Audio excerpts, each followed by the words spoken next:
প্রভু তাদের ক্ষমা করে। আল্লাহুম্মা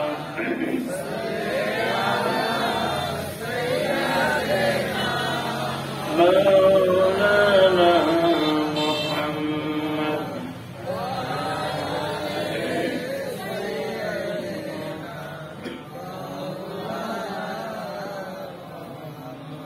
قدنا تھے جراح پر غیروں کے حبیب بن گئے، کیا نظر تھی جس نے مجدو کو مسیحا کر دیا، بلغ بکمالہ کشف الدجى بجمالہ، حسنت جمیع خصالہ، صلوا علیہ۔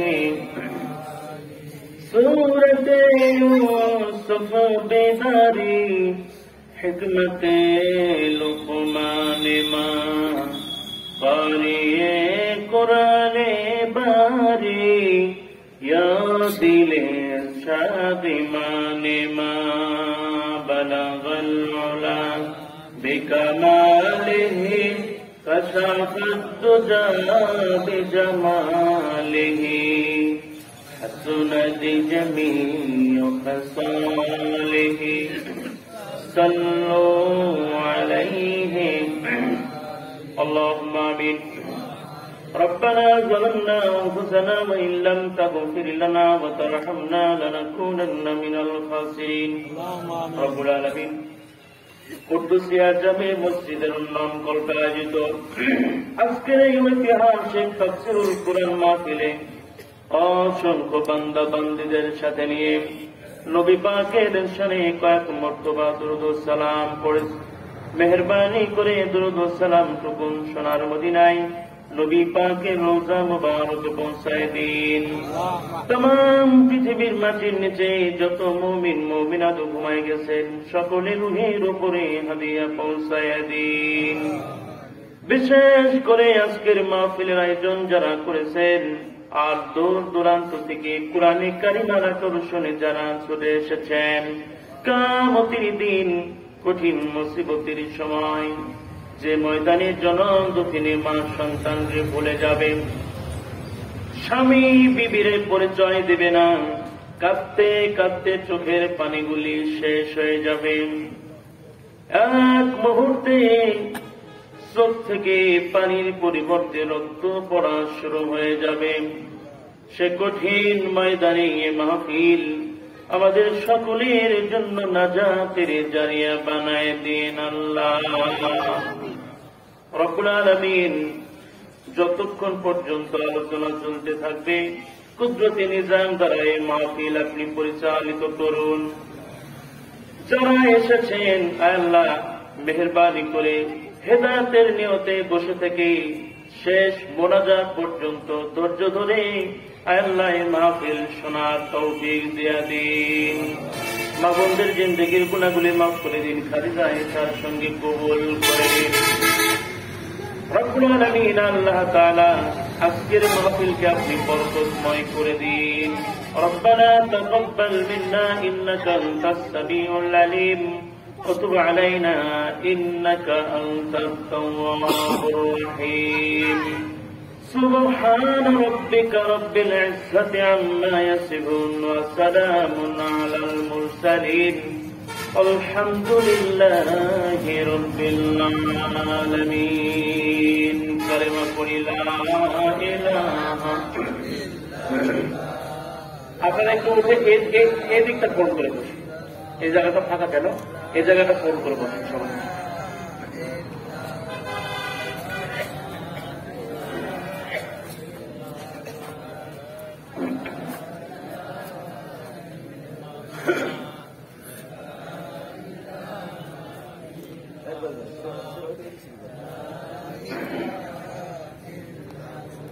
لا إله إلا الله لا إله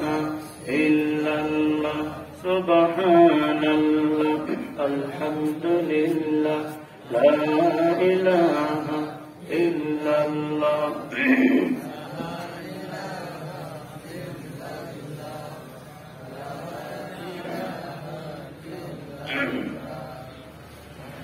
لا إله إلا الله محمد رسول الله صلى الله عليه وسلم ঐতিহ্যবাহী কুদ্দুসিয়া জামে মসজিদের উন্নয়ন কল্পে আয়োজিত মসজিদ কমিটি ও এলাকার জনগণ কর্তৃক প্রতিষ্ঠিত আজকের এই ঐতিহাসিক তাফসীরুল কুরআন মাহফিলের সুযোগ্য সম্মানিত সভাপতি আলহাজ আজাহার আলী সাহেব হায়াতাল্লাহ বারাকাল্লাহু ফি হায়াতি সকলে পড়ুন আল্লাহুম্মা আমিন। আজকের মাহফিলে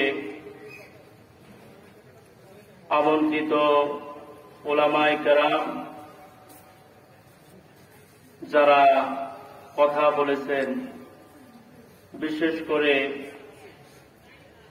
আমার পূর্বে যিনি কথা বললেন বিশিষ্ট ইসলামিক চিন্তাবিদ ও মুফাসসিরে কোরআন হযরত মাওলানা কারি মুক্তার হোসেন বেলালী, খতিব আল মদিনা জামে মসজিদ বাংলা বাজার পাবনা, আলোচনা করেছেন আমার সম্মানিত ভাই, দ্বীনী ভাই, তরুণ বক্তা,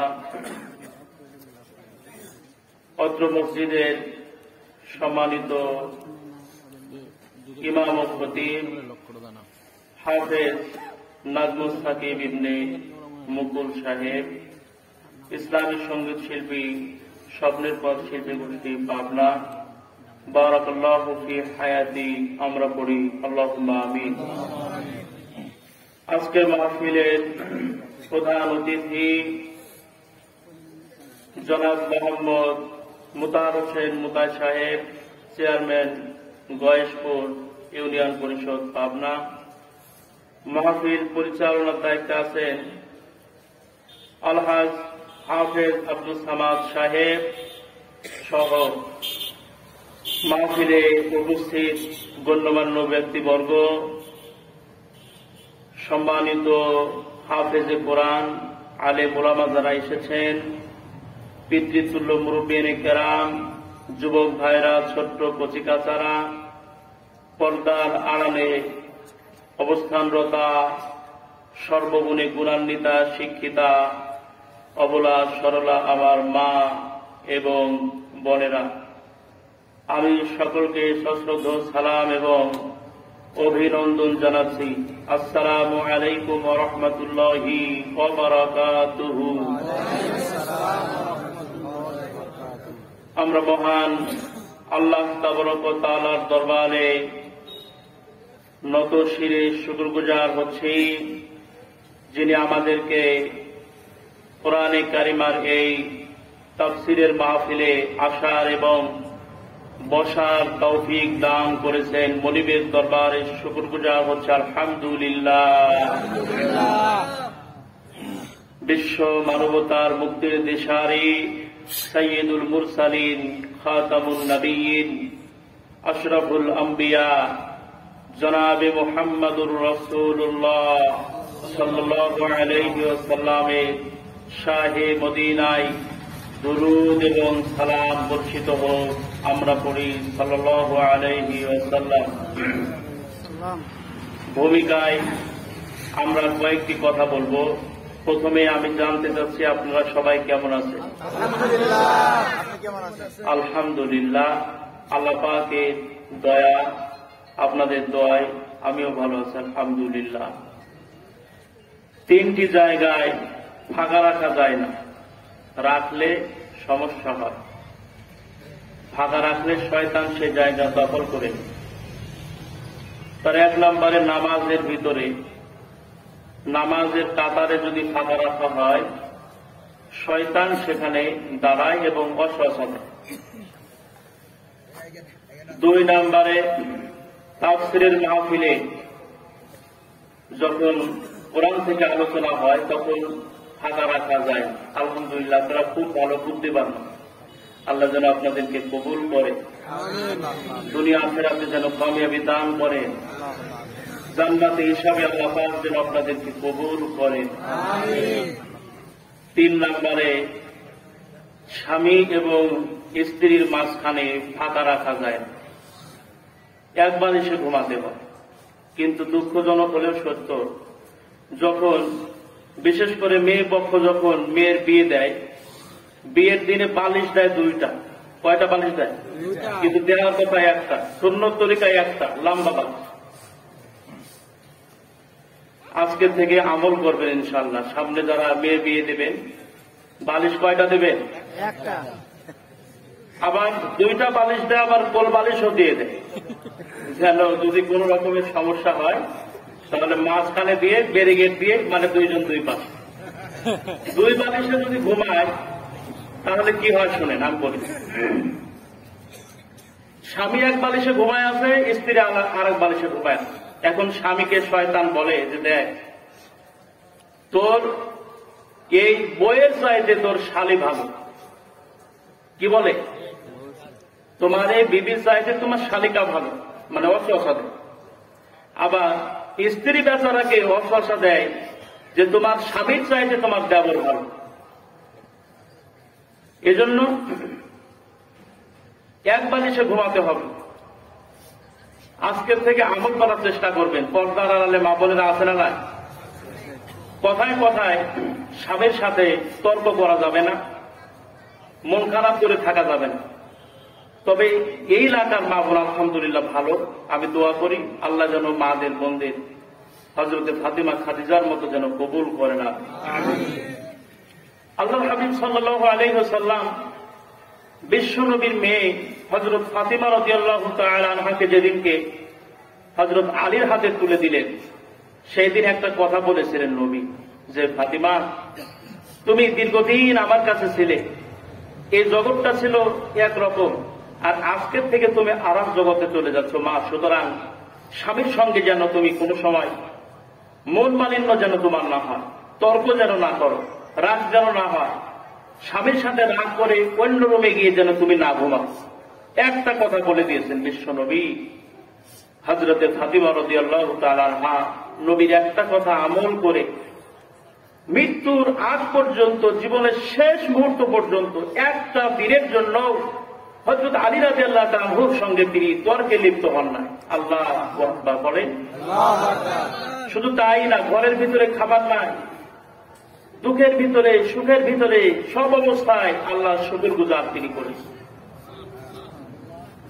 বিশ্ব নবী, বিশ্ব নেতা মুহাম্মদুর রাসূলুল্লাহ সাল্লাল্লাহু আলাইহি ওয়াসাল্লামের কথা মতো হযরতে ফাতিমা আলীর সঙ্গে কোনদিন তিনি রাগ করে থাকেন নাই, তর্ক করেন নাই। আমাদের সমাজে এমন বহু মানুষ আছে, স্বামী স্ত্রীর সাথে রাগারাগি হয়েছে, তর্কাতর্কি হয়েছে, এক রুমে না থেকে 2 জন 2 রুমে চলে যায়। হয় কি হয় না? আল্লাহর নবী বিশ্ব নবী মুহাম্মদুর রাসূলুল্লাহ সাল্লাল্লাহু আলাইহি ওয়াসাল্লাম বলেন, স্বামী এবং স্ত্রী রাগ করে তর্ক করে 2 জন যদি 2 রুমে ঘুমায়, তাহলে ওই বিবির ওপরে আল্লাহর লানত নাজিল হতে থাকে যতক্ষণ ওই বিবি তার স্বামীর কাছে না আসে। বিশ্ব নবী হযরতে ফাতিমাকে আর একটা কথা বলেছিলেন, ফাতিমা গো শোনো, কোনদিন কোন সময় কোন মুহূর্তে যদি আলীর সঙ্গে রাগ করে যদি তুমি আলাদা বিছানায় ঘুমাও, অথবা যদি আমার বাড়িতে চলে আসো, মনে রেখে দিও, আর এই মত অবস্থায় যদি তোমার ইন্তেকাল হয়ে যায়, আমি বিশ্ব নবী বলছি তোমার জানাজার নামাজে আমি নবী হাজির হব না। কত বড় কথা!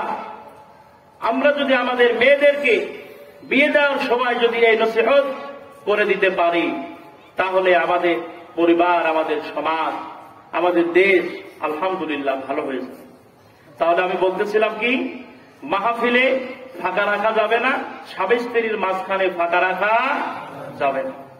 আবার অনেক সংসার আছে মানে স্বামী স্ত্রীকে সন্দেহ করে, স্ত্রী স্বামীকে সন্দেহ করে। একদিন স্বামী এবং স্ত্রী দুইজনই শুয়ে গেছে, স্ত্রীর মোবাইলে চার্জ নাই, তো চিন্তা করতেছে মোবাইলে চার্জ নাই, একটু চার্জে দিয়ে রাখ, মানে ব্যাটারি লো দেখাইছে। তো চার্জে দিছে 9টার সময়, 12টা 1টার দিকে ব্যাটারির চার্জ পরিপূর্ণ হয়ে গেছে, ব্যাটারি ফুল দেখাইছে। এখন ব্যাটারি ফুল দেখাইলে একটা শব্দ হয়, স্বামী বেচারা চিন্তা করতেছে কিরে এত রাত্রে আবার আমার ওয়াইফের মোবাইলে মেসেজ দিল কে, একটু দেখতেছে লেখা বিউটিফুল, মানে সন্দেহের চোখে দেখলে যা লেখা, সে তার চোখ দিয়ে দেখছে যে বিউটিফুল, চিন্তা করতেছে এত রাত্রে কে মেসেজ দিল বিউটিফুল লিখলো। এখন ডাক দিয়ে বলে যে জরিনা ওঠো তাড়াতাড়ি, তোমার মোবাইলে মেসেজ দিছে এত রাত্রে কি? বলে তার মানে? বলে মোবাইলে, তোমার মোবাইলে বিউটিফুল লিখছে কে? বলে যে দেখো সন্দেহের চোখে দেখবা না, খেয়াল করে দেখো আমার মোবাইলে চার্জ ছিল না, চার্জে দিছিলাম, এখন উঠছে ব্যাটারি ফুল। তাহলে এখান থেকে কি বোঝা যায়? সন্দেহের চোখে স্বামী যদি স্ত্রীর দিকে তাকায় তাহলে ভুল ধরা পড়ে, ঠিক কিনা? আবার স্ত্রী যদি সন্দেহের চোখে স্বামীর দিকে তাকায় তাও ভুল ধরা পড়ে। এজন্য স্বামী স্ত্রী একজন আরেকজনকে সন্দেহ করা যাবে না, যদি না করা হয় পরিবারটা জান্নাতের টুকরা হয়ে যাবে। সুবহানাল্লাহ। স্বামী এবং স্ত্রীর সম্পর্কটা হবে হাত এবং চোখের মতো। হাত যদি কেটে যায়, আঘাতপ্রাপ্ত হয়, চোখ দিয়ে পানি ঝরে না? আবার চোখ দিয়ে যখন পানি ঝরে তখন হাত এইভাবে করে চোখের পানিগুলি মুছায় দেয় কি দেয় না? এই জন্য স্বামী এবং স্ত্রী দুইজনের মহব্বতটা বাড়ায় দিতে হবে, একজন আরেকজনের সঙ্গে ভালোবাসা বাড়াইয়া দিতে হবে। তার কারণ আল্লাহ রাব্বুল আলামিন বলেছেন হুন্না লিবাসুল লাকুম ওয়া আনতুম লিবাসুল লাহুন্না। স্বামী স্ত্রীর জন্য পোশাক স্বরূপ, আবার স্ত্রী স্বামীর জন্য পোশাক স্বরূপ। এজন্য স্বামী এবং স্ত্রীর বন্ধনটা জান্নাতি বন্ধন হতে হবে, যে বন্ধন হযরতে খাদিজা রাদিয়াল্লাহু তাআলা আনহা এবং বিশ্বনবী মুহাম্মদ রাসূলুল্লাহ সাল্লাল্লাহু আলাইহি ওয়াসাল্লামের ভিতরে ছিল, হযরত আলী ফাতিমা রাদিয়াল্লাহু তাআলা আনহা তাদের জীবনের ভিতরে ছিল। এজন্য আমরা একজন আরেকজনকে মহব্বত করব, ভালোবাসব। এজন্য স্বামী যারা এসেছেন বিনা কারণে স্ত্রীদেরকে মারা যাবে না, বিনা কারণে স্ত্রী মারা যাবে। আপনারা এখন যদি আমি বলি যে বিশ্বনবীর সুন্নতটা আমরা অনুসরণ করি, বলি খাবার পরে মানে সুন্নত পালন করি, সেটা মিষ্টি খাওয়া করি কিনা, মেসওয়াক করি, এরপরে জায়নামাজ বিছায় নামাজ পড়ি, পাগড়ি বাঁধি, লম্বা জামা গায়ে দিই, সবগুলি নবীজির সুন্নত, কোন সুন্নতই কম না। যদি বলি যে বউ মারেন নাই কারা কারা, হাত উঠায় দেখেন, হাত কি বেশি উঠবে না কম উঠবে? কম উঠবে। এই জন্য আমি হাত উঠাইতে বললাম না, লজ্জা দিলাম না। বিশ্বনবী সাল্লাল্লাহু আলাইহি ওয়াসাল্লাম কোনদিন স্ত্রীদেরকে তিনি মারধর করেন না। মারধর কি করছেন? করেন না। নবীজি বলেছেন দিনের বেলায় তুমি তোমার স্ত্রীর সঙ্গে খারাপ ব্যবহার করবে, মারধর করবে, রাতের বেলায় যখন তুমি ঘুমাতে যাবে তার বিছানায়, তখন তোমার কি লজ্জা লাগবে না, শরম লাগবে না? মানে বিশ্বনবী, বিশ্বনেতা কাকে বলে? তিনি যে কথা বলছে, কথার ওয়েটটা দেখছে, কি কথা বলছে, তিনি নরম ভাষায় বলছে, কথাটা গেছে কতদূর। এজন্য স্ত্রীদেরকে মারধর করা যাবে না, তারা মারধর পাওয়ার যোগ্য না, তাদেরকে আদর করতে হবে, মহব্বত করতে হবে, ভালোবাসতে হবে। তবে এখন মা বোনদের যে অবস্থা, আবার না মেরেও তাদেরকে থাকা যায় না। মানে ওই ভারতের স্টার জলসা জি বাংলার নাটক এমন ভাবে দেখে, না মেরেও থাকা যায়, বোঝাবে, না মেরে বোঝাবে। তবে 4 কারণে মারা যায়। কয় কারণে? 1 নম্বরে যদি নামাজ না পড়ে, 2 নম্বরে যদি রোজা না রাখে, 3 নম্বরে যদি পর্দায় না থাকে, 4 নম্বরে যদি আপনার হুকুমগুলি, জায়েজ হুকুমগুলি যদি না পালন করে, তাহলে 4 কারণে মারা যাবে। আবার মারবেন কি দিয়ে? বড় লাঠি দিয়ে মারা যাবে না, মারতে হবে মেসওয়াক পরিমাণ 1 বিঘত লাঠি দিয়ে। সেটা আবার ধরতে হবে নিজের 2 হাত দিয়ে, নিজের 2 হাত দিয়ে, প্লাস দিয়ে ধরে বড় বানালে তা হবে না। এইটা দিয়ে ধরে, 2 হাত দিয়ে ধরে কোমরের থেকে নিচের দিকে মৃদু আঘাত করতে পারবে। মুখে মারা যাবে না, বুকে মারা যাবে না। পিঠে মারা যাবে না। মনে থাকবে তো ইনশাআল্লাহ? অনেকে আবার বলে যে হুজুর এইভাবে যদি মারি তাহলে তো লাগবে না, এজন্য এভাবে খুঁচাবো। খুঁচানো যাবে? যদি এভাবে খুঁচান তাহলে কাম সারা মরে যাবে। আল্লাহ নবী সাল্লাল্লাহু আলাইহি সাল্লাম বলেন, তুমি যদি আঘাত করো বিবির গায়ে, তোমার বিবির শরীরের কোনো অঙ্গ যদি অকেজ হয়ে যায়, অনেকে চোখ টোক নষ্ট করে ফেলায়, চোখে আঘাত করে কিনা? না, আঘাত করা যাবে না, মারধর করা যাবে না। বিশ্বনবী বলেন, যদি শরীরের কোনো অংশ যদি অকেজ হয়ে যায় তোমার বিবির, 100 ওট সাদকা করতে হবে আল্লাহর রাহে। আমাদের সেই কি সম্পদ আছে কি? যেহেতু নাই, এজন্য স্ত্রীদেরকে আমরা মারধর করবো না। আল্লাহ রাব্বুল আলামিন যেন আমাদেরকে কবুল করেন, আমার মা বোনদেরকেও যেন আল্লাহ পাক কবুল করেন, আমরা পড়ে আমিন। আমরা মূল আলোচনায় যাব। শয়তানের ওয়াসওয়াসা থেকে আমরা পানাহ চাবো আল্লাহর কাছে। তার কারণ শয়তান চায় না মানুষ কোরআন শুনে ভালো হোক, চায়। শয়তান কি চায়? চায় না। আমাদের আদি পিতা নাম কি? আদম আলাইহিস সালাতু ওয়াস সালাম। বিবি হযরতে মা হাওয়া আলাইহিস সালাতু ওয়াস সালাম, তারা কোথায় ছিল? প্রথমে জান্নাতে ছিল। শয়তান যাওয়ার পরে বলতেছে, ফাদাল্লাহুমা বিগুরুর ফালাম্মা যাকা আশ-শাজারাতা বাদাত লাহুমা সাওয়াতুহুমা ওয়া তাফিকা ইয়াকসিফানি আলাইহিমা মিন ওয়ারাকিল জান্নাহ ওয়া নাদাহুমা রাব্বুহুমা আলা মান হাকুমা আন তিলকুমা আশ-শাজারাতি ওয়া কুল্লাকুমা ইন্না আশ-শায়তানা লাকুমা আদুউউম মুবিন। সূরা আরাফের ভিতরে এসেছে। শয়তান যে বলতেছে, কাঁদতেছে। শয়তান কি করতেছে? জান্নাতের গেটে দাঁড়ায়া কাঁদতেছে আর বলতেছে, আমি তোমাদের হিতাকাঙ্ক্ষী। বলে তার মানে হচ্ছে এই যে আল্লাহ পাক যে বলেছে যে এই গন্ধম ফলের এই গাছের কাছে যাওয়া যাবে না, ফল খাওয়া যাবে না, আমি তোমার হিতাকাঙ্ক্ষী।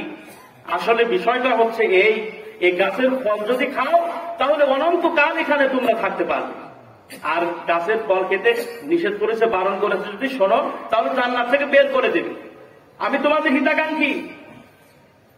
হাওয়া আলাইহিস সালাতু ওয়াস সালাম তিনি শয়তানের প্ররোচনায় অলরেডি তিনি পড়েই গেলেন, গন্ধম ফল খেয়ে নিলেন এবং তিনি নিজে খেয়ে ক্ষান্ত হলেন না। কিছুটা হযরত আদম আলাইহিস সালাতু ওয়াস সালামের জন্য তিনি রাখলেন। আদম আলাইহিস সালাতু ওয়াস সালাম যখন তার কাছে আসলেন, খাওয়াই দিলেন। যেই খাওয়ালেন, শরীরের থেকে জান্নাতি পোশাকগুলি খুলতে লাগলো, খুলে গেল। আদম আলাইহিস সালাতু ওয়াস সালাম এবং মা হাওয়া আলাইহিস সালাতু ওয়াস সালাম দেখলেন অবস্থা খারাপ হয়ে গেছে। আল্লাহ রাব্বুল আলামিন বললেন, ফাতালাকা আদামু মির রাব্বিহি কালিমাতুন ফাতাবা আলাইহি ইন্নাহু হুয়াত তাওয়াবুর রহিম। আল্লাহু আকবার।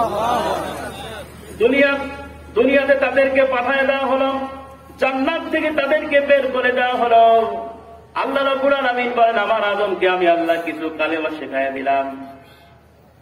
তাওবা করার যতগুলি নিয়ম কারণ আছে সবগুলি তাকে আমি শেখায়া দিলাম এবং দুনিয়াতে আমি আল্লাহ রাব্বুল আলামিন তাদেরকে পাঠায়া দিলাম। কুল্লা হাবিতু মিনহা জামিআ ফাইম্মা ইয়াতিয়ান্নাকুম মিন্নী হুদান ফামান তাবিআ হুদায়া ফালা খাউফুন আলাইহিম ওয়ালা হুম ইয়াহজানুন।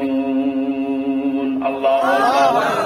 কোরআনে কারিমের 2 নম্বর সূরা বাকারা এর 38 নম্বর আয়াতে আল্লাহ রাব্বুল আলামিন জানালেন, আদমকে আমি আল্লাহ রাব্বুল আলামিন দুনিয়াতে পাঠিয়ে দিলাম আর বললাম, যুগে যুগে কানে কানে হেদায়েতের বাণী যাবে। সুতরাং ফামান তাবিআ হুদায়া, যারা হেদায়েতের এই গ্রন্থের অনুসরণ করবে ফালা খাউফুন আলাইহিম ওয়ালা হুম ইয়াহজানুন, তাদের কোনো ভয় থাকবে না, তাদের কোনো চিন্তাও থাকবে না। সুবহানাল্লাহ।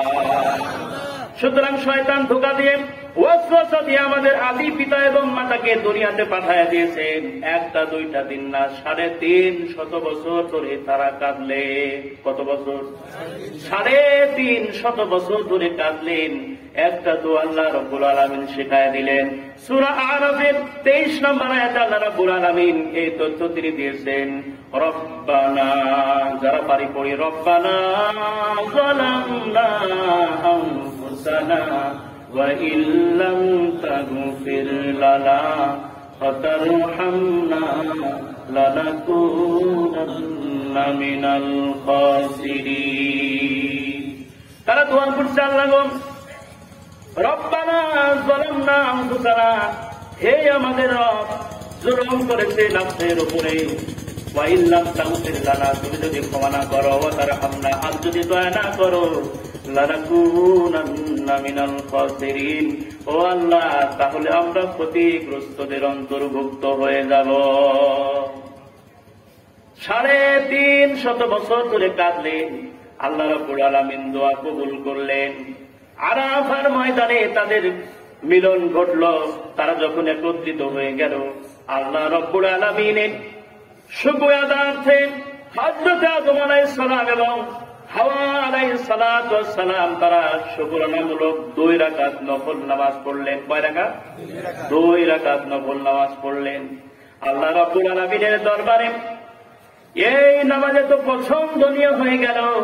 বিশ্ব নবী যেদিন মেরাজের রাত্রে আরশে আজিম ভ্রমণে গেলেন, জান্নাত জাহান্নাম দেখলেন, মিজান দেখানো হলো নবীজিকে, পুলসিরাত দেখানো হলো, হাউজে কাউসার দেখানো হলো। বিশ্ব নবী যখন চলে আসবে, আল্লাহ রাব্বুল আলামিন বলেন, এটা রজব মাস না? রজব মাস কিনা? এই মাসে বিশ্ব নবী মেরাজে গেছে। সব যখন দেখা হয়ে গেলাম, বিশ্ব নবীকে আল্লাহ রাব্বুল আলামিন 50 ওয়াক্ত নামাজ দিলেন। প্রথমত কমাইতে কমাইতে 5 ওয়াক্ত নামাজ আল্লাহ পাক দিলেন। বিশ্ব নবীকে আল্লাহ রাব্বুল আলামিন জানায় দিলেন, নবী, আপনার উম্মতেরা যদি এই 5 ওয়াক্ত নামাজের মূল্যায়ন করতে পারে, 1 নম্বরে ফজরের 2 রাকাত নামাজ ফরজ যদি তারা আদায় করতে পারে, আদম এবং হাওয়া তারা যখন আরাফার ময়দানে মিলিত হয়ে শুকরানামূলক 2 রাকাত নফল নামাজ পড়েছিলেন, সেই নামাজ আমার কাছে এত পছন্দনীয় হয়েছে, সেটি আমি আল্লাহ আমার পার্সোনাল ডায়েরির ভিতরে লিখে রেখেছি। এই নামাজ আপনার উম্মতদেরকে দিলাম। আপনার উম্মতেরা যদি কষ্ট করে রাতের বেলায়, অর্থাৎ রাতের শেষ ভাগে উঠে যদি এই শীতের দিনে কষ্ট করে তারা যদি উযু করতে পারে, যদি নামাজ আদায় করতে পারে 2 রাকাত, আদম নবীর নামাজের সঙ্গে আমি আল্লাহ কবুল করে হাশরের ময়দানে আদম নবীর সঙ্গে তোমার উম্মতদেরকে জান্নাত দিয়ে দেব। এখান থেকে 2টি শিক্ষা আমি বের করলাম। প্রথমত, 1 নম্বর শিক্ষা হচ্ছে, আদম আলাইহিস সালাম, হাওয়া আলাইহিস সালাম তারা শয়তানের ধোঁকায় পড়ে তারা জান্নাত থেকে বের হয়ে গেলেন, তারা তাওবা করলেন। বিশ্ব নবী মুহাম্মদ রাসূলুল্লাহ সাল্লাল্লাহু আলাইহি সাল্লাম বলে, উম্মতেরা শোনো, ও আমার উম্মতেরা শোনো, গুনাহ যখন হয়ে যায় সাথে সাথে যারা তাওবা করবে, আল্লাহর কাছে অনুশোচনা করবে, চোখের পানি ফেলবে, আল্লাহ রাব্বুল আলামিন হযরতে আদম নবীর মতো তাদের তাওবা আল্লাহ কবুল করবেন। সুবহানাল্লাহ। এ গেল 1। আর 2 নম্বরের শিক্ষা হচ্ছে, এই উম্মতি মুহাম্মদ যদি রাতের বেলা উঠে যদি ফজরের নামাজ আদায় করতে পারে, আল্লাহর নবী বলেন, নবী আদমের সঙ্গে আল্লাহ রাব্বুল আলামিন আমার উম্মতদেরকে তিনি জান্নাতে দিয়া দিবেন। সুবহানাল্লাহ। তাহলে শয়তানের ওয়াসওয়াসা থেকে আমাদের পানা চাইতে হবে। শয়তান আমাদেরকে ধোঁকা দেবে কিনা? শয়তান অলরেডি বলা শুরুই করে দিয়েছে যে ওই যে ওখানে দোকান আছে, ওখানে ওই চায়ের দোকান আছে, ওখানে গিয়ে চা খাও, গল্প করো, ওয়াদা শোনার কি দরকার? বলে কিনা? শয়তান বলে কিনা? বলে। এই জন্য শয়তানের ওয়াসওয়াসা থেকে পানাহ চেয়ে আমরা যথারীতি কোরআন থেকে আলোচনা শুরু করব। আমরা পরিশুদ্ধ কণ্ঠে একযোগে সবাই পড়ব। আউযু বিল্লাহি মিনাশ শাইতানির রাজীম। বিসমিল্লাহির রাহমানির রাহিম। ওয়াইবাদুর রাহমানিল লাযীনা ইয়ামশুনা আলাল يخشون وإذا خاطبهم الجاهلون قالوا سلاما والذين يبيتون لربهم سجدا وقياما والذين يقولون ربنا اصرف عنا عذاب جهنم إن عذابها كان غراما إنها ساءت مستقرا ومقاما والذين إذا أنفقوا لم يسرفوا ولم يقتروا وكان بين ذلك قاما والذين لا يدعون مع الله إلها آخر ولا يقتلون النفس التي حرم الله إلا بالحق ولا يزنون ومن يفعل ذلك يلقى أثاما يضاعف له العذاب يوم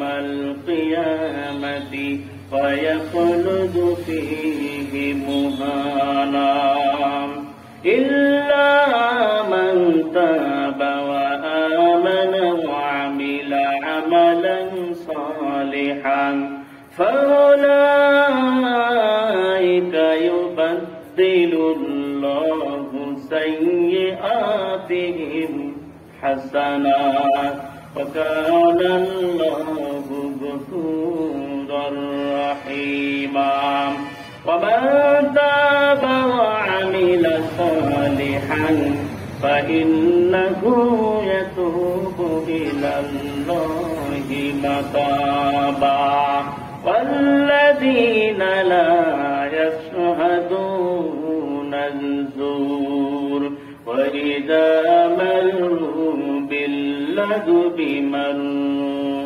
كراما والذين إذا ذكروا بآيات ربهم لم يخروا عليها صما وعميانا الذين يقولون ربنا هب لنا من أزواجنا وذرياتنا قرة أعين وجعلنا للمتقين إماما صدق الله العظيم সবাই পড়ি সাদাকাল্লাহুল আযীম কোরআন কারিমার 25 নম্বর সূরা ফুরকান সূরাটি রাসূলুল্লাহ সাল্লাল্লাহু আলাইহি ওয়াসাল্লামের মক্কি জিন্দেগিতে নাযিল হয়েছে। সূরাটিতে মোট আয়াত রয়েছে ৭৭টি, রুকু রয়েছে ৬টি। আমি তার মধ্যে হতে সূরা ফুরকানের ৫ নম্বর রুকু ও ৬ নম্বর রুকু অর্থাৎ শেষের ২টি রুকু থেকে যথাক্রমে আমি কয়েকটি আয়াতে কারিমা তেলাওয়াত করেছি। আল্লাহ সুবহানাহু ওয়া তাআলা এখানে তার বান্দাদের অর্থাৎ আল্লাহ পাকের এক নাম হচ্ছে রহমান। আল্লাহ পাকের একটা নাম কি? রহমান। অনেকগুলি নাম আছে, একটা নাম হচ্ছে রহমান। আল্লাহ রহমান অর্থাৎ রহমানের বান্দাদের 12টি বৈশিষ্ট্য, 12টি গুণাবলীর কথা আল্লাহ তাআলা এই আয়াতে কারিমার ভিতরে তিনি বলেছেন। এই 12টি গুণ যদি কোনো মুমিন বান্দা এবং বান্দী যদি অর্জন করতে পারে তাহলে জান্নাতের ভিতরে তাদের জন্য ফ্ল্যাট বরাদ্দ হবে। সুবহানাল্লাহ পড়ি। আমাদের যাদের টাকা পয়সা বেশি আছে বনানীতে ফ্ল্যাট কিনে কিনা বলেন, বাড়ি ধারায় কিনে, গুলশানে কিনে না? আল্লাহ তাআলা বলছেন এই 12টি গুণ যদি তোমরা অর্জন করতে পারো তাহলে দুনিয়ার কোনো ফ্ল্যাট না, আমি আল্লাহ তাআলা এমন ফ্ল্যাটের মালিক তোমাদেরকে বানাবো, ওয়াসারিউ ইলা মাগফিরাতিম মির রাব্বিকুম ওয়া জান্নাতিন আরদুহাস সামাওয়াতু ওয়াল আরদ উইদ্দাতুল লিল মুত্তাকিন। আল্লাহ তাআলা বলছেন দৌড়াও ওই জান্নাতের দিকে, আল্লাহ তাআলার ক্ষমার দিকে, যে জান্নাতের প্রশস্ততা এবং বিশালতা আকাশ এবং জমিনের সমান। সুবহানাল্লাহ। সেই জান্নাতে রাত যদি আমরা পেতে চাই 12টি গুণ আমাদের অর্জন করতে হবে। আল্লাহ রাব্বুল আলামিন বলেন ওয়াইবাদুর রাহমানিল্লাযীনা ইয়ামশুনা আলাল আরদি হাওনা। রহমানের বান্দারা যখন জমিনে চলাফেরা করে তারা অহংকারী হয় না, তারা বিনয়ী হয়। সুবহানাল্লাহ বলেন। রহমানের বান্দাদের 1 নম্বরের গুণ যেটি, সেটি কি? তারা বিনয়ী হবে, তারা ভদ্র হবে, নম্র হবে, সভ্য হবে, অসভ্য হবে না, বেয়াদব হবে না, নাফরমান হবে না, তারা অহংকারী হবে না। ঠিক কিনা? আমাদের ভিতরে অনেকের অহংকার আছে কিনা? অহংকার বিভিন্ন রকমের হতে পারে। পোশাকের অহংকার, ভালো পোশাক পরছে, অহংকার আছে না নাই? আছে। অনেক মা বোনদেরকে দেখা যায় স্বামীর সাথে মানে অহংকার দেখায়, বলে যে আমি কোন বংশের মেয়ে তা কি জানো, আমি চেয়ারম্যানের মেয়ে, আমি অমুক গ্রামের সলিমদ্দির মেয়ে, আমাকে চেনো? আমি তোমার বাড়িতে আসার পরে আমার জীবন জ্বলে পড়ে ছারখার হয়ে গেছে। বলে না? অহংকার দেখানো যাবে না মা ভাইরা, অহংকারে হওয়া যাবে না। পৃথিবীতে যারা অহংকারী হয়েছে আল্লাহ পাক তাদেরকে ধ্বংস করে দিয়েছে। যারা বিনয়ী হয়েছে, নম্র ভদ্র যারা হয়েছে, আল্লাহ পাক তাদের সম্মান মর্যাদা দরজা আল্লাহ পাক প্রশস্ত করে দিয়েছে। সুবহানাল্লাহ। দেখুন পৃথিবীতে যারা অহংকারী ছিল, অহংকারী যারা পৃথিবীতে ছিল, ফেরাউন থেকে শুরু করে নমরুদ, হামান, কানান, এরপরে বর্তমান যুগেও যারা অহংকারী আল্লাহ পাক ছাড় দেন কিন্তু ছেড়ে দেন না। কথা ঠিক কিনা? তার বাস্তব প্রমাণ। অহংকার করার কারণে মায়ানমারের অবস্থা দেখেন, আং সান সুচি। কথা ঠিক না বেঠি? জনগণের ওপরে নির্যাতনের স্টিম রোলার চালায়, জনগণকে কষ্ট দিয়েছে, নির্বিচারে জনগণদেরকে মেরেছে। আল্লাহ সুবহানাহু ওয়া তাআলা তিনি ধরে না, যখন ধরে তখন আর ছাড়ে না। আমার মনে হয় তার ওজন প্রথমে মনে হয়েছিল 27 কেজি, 10 দিনের রিমান্ডে মনে হয় 10 কেজি মনে কমে গেছে। ভাইরা আমার, শুধু আং সান সুচি না, আং সান সুচির উত্তরসূরি যারা গোটা পৃথিবীতে আছে, এরাও যদি সতর্ক না হয় তাহলে এদের কপালেও ঠিক একই কায়দা জুটবে। কথা ঠিক কিনা?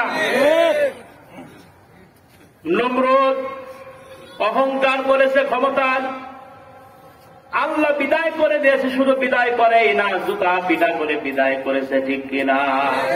ফেরাউন অহংকার করেছে, বিদায় করে দিয়েছে অথই তরঙ্গমালায় পানিতে চুবায়া। ঠিক কিনা?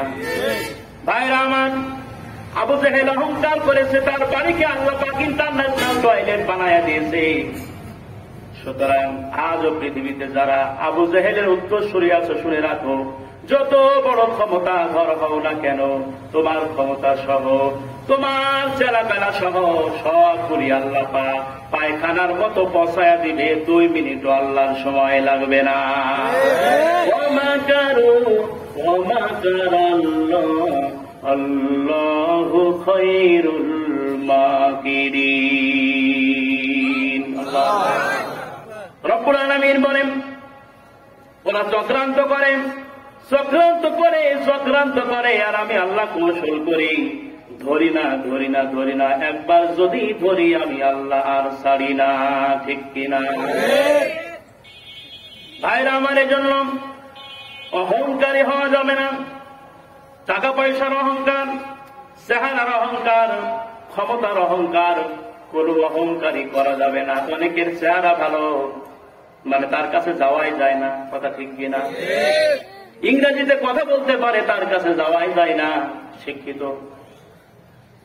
আরবিতে কথা বলতে পারে, তার কাছে যাওয়া যায় না। একটু টাকা পয়সা আছে, তার কাছে যাওয়া যায় না। কথা ঠিক কিনা? ভাইরা আমার, যারা ইংরেজিতে কথা বলতে পারেন, অহংকার করেন, ইউরোপ আমেরিকায় গিয়ে দেখেন আপনার মতো তারাও ইংরেজিতে কথা বলে রাস্তা ঝাড়ু দেয়, আছে না নাই? আরবিতে কথা বলতে পারেন, অহংকার। সৌদি আরবে গিয়ে দেখেন আরবিতে কথা বলে ক্লিনার, আছে না নাই? এজন্য অহংকারী হওয়া যাবে না। বড় বড় নেতা তো দূরের কথা, নবীদেরকে পর্যন্ত আল্লাহ রাব্বুল আলামিন তিনি ছাড় দেন নাই। যদি কেউ অহংকারী হয়েছে, আল্লাহ পাক সাথে সাথে তার প্রোটেস্ট করেছে। তার বাস্তব প্রমাণ হযরত সুলাইমান আলাইহিস সালাতু ওয়াস সালাম। আপনাদের জানা থাকতে পারে, তারপর শিক্ষার জন্য একটু বলে আমরা পরের পয়েন্টে চলে যাব। হযরত সুলাইমান আলাইহিস সালাতু ওয়াস সালাম কি আল্লাহ রাব্বুল আলামিন গোটা পৃথিবীর ক্ষমতা দিয়েছিলেন। সুবহানাল্লাহ পড়েন। সুলাইমান নবী আলাইহিস সালাতু ওয়াস সালামের বিয়ে হবে, পাত্রী খুঁজতেছে, পছন্দ হয় না। পাত্রী খুঁজতেছে, পছন্দ হয় না। বিভিন্ন জায়গায় খোঁজাখুঁজি করে, পছন্দ হয় না। আল্লাহর পয়গম্বর এবার খমোশ হয়ে গেলেন। আশেপাশে যারা ছিল বলছেন, ও পয়গম্বর, বিয়ে কি আপনি করবেন নাকি আমাদেরকে আর একটা করে করাবেন? বলে তার মানে? বলে পাত্রী খুঁজতে খুঁজতে এমন অবস্থা হয়েছে, জেলের মেয়ে পর্যন্ত আপনার স্ত্রী হতে চায়, জেলের মেয়ে আপনার বিবি হতে চায়। সুলাইমান নবী আলাইহিস সালাতু ওয়াস সালাম এতটুকু কথা খালি পড়ছে, জেলের মেয়ে আমাকে বিয়ে করতে চায়, শুধুমাত্র এই কথাটুকু। আর নবীরা তো অহংকারী হয় না, জাস্ট এই কথাটুকু তিনি বলে ফেলেছে, মানে বলেই বলে ফেলেছে। আল্লাহ রাব্বুল আলামিন বরদাস্ত করলেন না। তার হাতের ভিতরে একটা আংটি ছিল, এই আংটি দিয়ে তিনি গোটা রাজ্য নিয়ন্ত্রণ করতেন। তিনি জিনদের ভাষা বুঝতেন, তিনি পিঁপড়াদের ভাষা পর্যন্ত বুঝতেন। সুবহানাল্লাহ। হযরত সুলাইমান আলাইহিস সালাতু ওয়াস সালাম যখন টয়লেটে যেতেন, হাম্মামখানায় যখন যেতেন, আংটি খুলে যেতেন, আংটি খুলে যেতেন। একবার তিনি জরুরত ছাড়ার জন্য হাম্মামখানায় গেছে, হাতের আংটিটি তার একজন কাছের মানুষের কাছে দিয়ে গেছেন, আংটির দায়িত্ব পালন করো, হেফাজতে রাখো। তিনি যখন হাম্মামখানায় গেছেন, শয়তান জিন এসে আংটিটি নিয়ে বলছে দাও, তার মানে তার আকৃতি নিয়ে এসেছে, বলছে আংটিটি দাও। তার সহচর যিনি ছিলেন তিনি মনে করতেছেন এটা মনে হয় সুলাইমান আংটি দিয়ে দিছে। আংটি নিয়ে তিনি অথই তরঙ্গময় সমুদ্রের ভিতরে তিনি নিক্ষেপ করেছেন। মূল সুলাইমান যিনি হাম্মাম খানার থেকে বের হয়ে বলছে আংটি দাও। বলে আংটি দিব মানে? বলে আংটি দাও। বলে আংটি দিব মানে? আংটি তো সুলাইমান তো নিয়ে চলে গেছে, তুমি তো নকল। এখন তার কথা আর কে বোঝে? কথা তো আর কেউ বুঝবে না। তার কারণ যে আংটি ফেলায় দিয়ে তিনি তার স্বরূপ ধারণ করে তিনি এবার ওই সিংহাসনে বসে গেছে। সুলাইমান নবী আলাইহিস সালাতু ওয়াস সালাম সম্পর্কে এবার শয়তান জিন মানুষদের কাছে প্রচার করে বেড়াচ্ছে, দেখো নকল সুলাইমান বাইর হয়েছে, তাকে যেখানে পাবে সেখানেই মারবে, যেখানে পাবে সেখানেই মারবে। সুলাইমান আলাইহিস সালাম রাস্তা দিয়ে হাঁটতেছে, মানুষেরা ধরে এমন ভাবে মারছে জায়গায় বেহুশ হয়ে গেছে। প্রতিমধ্যে একজন জেলে সুলাইমান নবীকে তিনি দেখতেছে, চেহারা সুরত ভালো, যুবক মানুষ পড়ে আছে রাস্তায়। বলে বাবা তোমার এই অবস্থা কেন? সুলাইমান নবী জানার পরেও বলতে পারতেছে না, তার কারণ যদি বলে তাহলে আবার মায়ের আছে না নাই। সুলাইমান নবী আলাইহিস সালাম কোনো কথা বলছে না, বলছে আমি আমার এই অবস্থা কেন আমি নিজেও জানি না। মানে কৌশলী হয়ে গেলেন ওই সময়। তাকে বাড়িতে নিয়ে যাওয়া হলো, তাকে থাকার ব্যবস্থা করা হলো, খাওয়ার ব্যবস্থা করা হলো। হযরত সুলাইমান আলাইহিস সালামের বিবি একদিন দুই দিন যখন চলে যায়, বলে যে এই ছেলেটি তো দেখতে ভালোই দেখা যায়, আবার নির্যাতিত, তারে আমাদের বাড়িতে রেখে দাও আর তোমার সঙ্গে মাছ ধরার ব্যবস্থা করো। হযরত সুলাইমান আলাইহিস সালামকে প্রস্তাব দিলেন, বললেন বাবা তুমি আমার সাথে মাছ ধরতে যাবে কিনা, যদি যেতে চাও তাহলে আলহামদুলিল্লাহ বড়ই ভালো। বলছে আচ্ছা ঠিক আছে আমি যাব। আল্লাহর কি কুদরত, মাছ ধরতে যখন যায় তখন সব মাছগুলি সুলাইমান নবী আলাইহিস সালাতু ওয়াস সালামের জালের ভিতরে এসে গিরে যায়। মানে পর পর 2-3 দিন এইভাবে করে যাইতে যাইতে দেখতেছে যত সময় যত ঘনায় আসে মাছ তত বেশি উঠে। এবার জেলের বিবি জেলেকে রাত্রিবেলায় সুন্দর করে খাবার দিছে। খাবার দেওয়ার পরে বলতেছে, মানে মেয়েদের যে কাজ, যদি কোনো বিষয়ে স্বামীর সাথে যদি কিছু উপস্থাপনা করতে চায় তাহলে সুন্দরভাবে খাবার দিয়ে মানে গাওটা একটু লেড়ে বলে যে তোমার সাথে কিছু কথা। এখন সুলাইমান নবী আলাইহিস সালাতু ওয়াস সালাম সম্পর্কে কথা বলবেন জেলের বিবি কথা বলবে জেলের সাথে। তো বলতেছে কি ব্যাপার, এত আদর আপ্যায়ন করতেছো কেন? বলে যে তুমি খাও, কত কষ্ট করো। তো খাইতে খাইতে কথার ফাঁকে ফাঁকে বলতেছে যে আজকে একটা কথা বলতেছে। বলে কি? বলে যে আমাদের বাড়িতে যে ছেলেটা আছে এই ছেলেটাকে যদি আমার মেয়ের সঙ্গে যদি বিয়ে দেওয়া যায় তো কেমন হয়? তবে দূর করে পাগলি কি বলে? বলে না যদি হয় তো কেমন হয়? বলে না খারাপ হয় না তো ভালোই হয়, চেহারা তো খুব সুন্দর মাশাআল্লাহ। এবং সুলাইমান নবী আলাইহিস সালাতু ওয়াস সালামকে প্রস্তাব দিয়েছে, বলছে যে বাবা তোমার তো থাকার কোনো জায়গা নাই, তোমাকে যে দেখে সেই তো মানে, তো তোমাকে আমি আমার বাড়িতে থাকার জায়গা করে দিয়েছি, আমার সাথে তুমি থাকছো। আর একটা বিষয় তোমাকে বলতে চাই, তোমাকে আমি জামাই বানাইতে চাই। সুলাইমান নবী আলাইহিস সালাম মনে মনে খুশি যে মানে দিন যায় আর প্রমোশন বাড়ে, দিন যায় আর কি বাড়ে, মানে ছিলাম বাড়িতে আশ্রয় দিয়েছিল এখন জামাই। তো বলছে আচ্ছা ঠিক আছে আল্লাহ যদি চাই তো হবে। সুলাইমান নবী আলাইহিস সালামের বিবেকের দরজায় কড়া নাড়া দিছে, কোথা থেকে কি হয়ে গেল বুঝলাম না। আল্লাহর কৌশল বোঝা বড় দায়। পরের দিন আবার মাছ ধরার জন্য গেছে। এবার সমুদ্রের বড় মাছ যেটা সেইটা এবার এসে জালের ভিতরে আটকা পড়ে গেছে। এই ছোট বড় মাছের সাথে ছোট ছোট মাছগুলি সবগুলি এসে একসঙ্গে জালের ভিতরে প্রবেশ করেছে। জাল যখন উঠেছে দেখে বড় একটা মাছ, জেলে খুশি হয়ে গেল। সুলাইমান নবী আলাইহিস সালাম তিনিও খুশি, অনেক মাছ বেঁধেছে জালের ভিতরে। মাছগুলি সব একত্রিত করে কিছু মাছ বাজারে বিক্রি করে দিয়েছে। আর বড় মাছ যেটা বলে এই মাছ বিক্রি করব না। জেলেদের একটা কৌশল আছে, ভালো মাছ যেটা সেইটা তারা বিক্রি করতে চায় না, কষ্ট করে যেহেতু মেরেছে। বড় মাছটা বলছে না এটা বিক্রি করা যাবে না, বাড়িতে নিয়ে গিয়ে বেবিকে এবং তার মেয়েকে বলতেছে মাছটা কাটো, রান্না করো। যখন মাছ কাটতে গেছে মাছের পেটের ভিতরে যখন কাটা দিয়েছে ওখান থেকে একটা আংটি বের হয়ে এসেছে, মনে হচ্ছে নূরের তাজাল্লি আংটি দিয়ে বের হচ্ছে। আংটি নিয়ে গিয়ে জেলের মেয়ে ঘরের ভিতরে রেখেছে। রাখার পরে বিয়ে যখন সম্পূর্ণ হয়ে গেল, বাসর রাতে স্বামী এবং স্ত্রীর মনের ভিতরে বিশেষ কিছু ইচ্ছা থাকে কিনা। সুলাইমান নবী আলাইহিস সালাতু ওয়াস সালাম জেলের মেয়েকে বলতেছে দেখো তোমার মনে কি কোনো আশা ছিল নাকি? বলে একটা আশা ছিল, পূরণ হয় নাই। বলে কি আশা ছিল? মানে এখনো দেখবেন বর্তমান জামানায় দেখবেন মানে যুবক যুবতী তাদের বিয়ে হয়ে গেছে, যদি বলা হয় যে কোনো আশা ছিল না, দেখবেন বলবে যে আমার অন্য জায়গায় লাইন ছিল আমি সে পাইনি সেটা। ঠিক বললাম না ভুল বললাম? ভাইরা আমার, জেলের মেয়ে ডাক দিয়ে বলে একটা মনের ভিতরে বড় আশা ছিল, সেটা হলো এই বর্তমান জামানার পয়গম্বর হযরতে সুলাইমান আলাইহিস সালাতু ওয়াস সালাম, গোটা পৃথিবীর বাদশা তিনি। মনে বড় আশা ছিল তার যদি বিবি হতে পারতাম, তার উজুর পানিগুলি আগায় দিতাম, নামাজ পড়ার জন্য তিনি উজু করতেন, জামা কাপড়গুলি আগায় দিতাম, সুন্দর করে তার আমি খেদমত করতাম, আদর করতাম, মহব্বত করতাম। এই কারণে করতাম যাতে করে কিয়ামতে কঠিন মুসিবতে নবীর বিবি হিসাবে আল্লাহর দরবারে যেন নাজাত পেতে পারি। সুলাইমান নবী আলাইহিস সালাতু ওয়াস সালামের চোখ দিয়ে দরদর করে পানি পড়তে লাগলো। ডাক দিয়ে বলে বিবি রে, ও বিবি তাহলে শোনো আজকে ঘটনা বলি তোমাকে।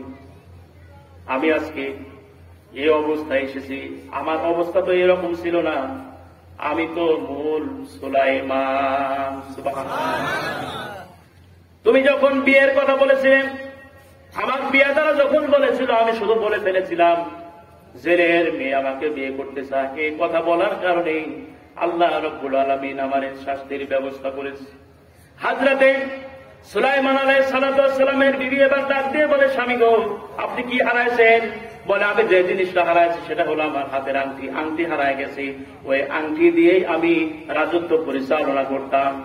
এবার জেরের বিবি অর্থাৎ জেরের মেয়ে সুলাইমান নবী আলাইহিস সালাতু ওয়াস সালামের বিবি ডাক দিয়ে বলে, স্বামী তোমার জন্য একটা উপহার আমি রেখেছি। বলে কি? বলে, তুমি চোখ বন্ধ করো, আমি নিয়ে আসতেছি। এবার মখমেলের কাপড় দিয়ে পেঁচায় রেখেছিলেন ঘরের ভিতরে, আলমারির ভিতরে, সেখান থেকে নিয়ে এসে হযরতে সুলাইমান নবী আলাইহিস সালাতু ওয়াস সালামের হাতের ভিতরে, আঙ্গুলের ভিতরে দেওয়ার সঙ্গে সঙ্গে রাজ সিংহাসন আল্লাহর কুদরতে চোখের সামনে হাজির হয়ে গেল। ভাইরা আমার, এখান থেকে বোঝা যায় কি, অহংকারী যদি কেউ হয় আল্লাহ রাব্বুল আলামিন তারে ছাড় দেন না। সুতরাং অহংকারী কি হওয়া যাবে? অহংকারী হওয়া যাবে না। একটু মহব্বতের সঙ্গে দুরূদ পড়েন, আল্লাহুম্মা সাল্লি আলা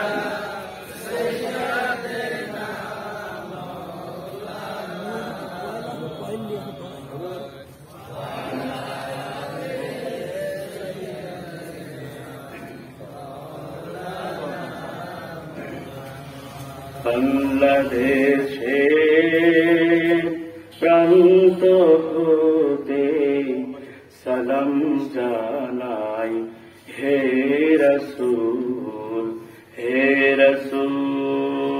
আল্লাহুম্মা সাল্লি আলা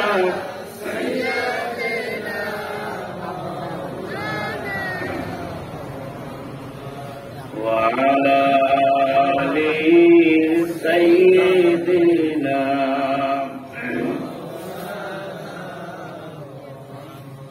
আমার ভাইরাম, আমার বাবাজিরা, মা বোনেরা, সুতরাং অহংকারী হওয়া যাবে না। রহমানের বান্দার রাস্তা দিয়ে যখন হাঁটবে তখন বিনয়ী হবে। সুবহানাল্লাহ।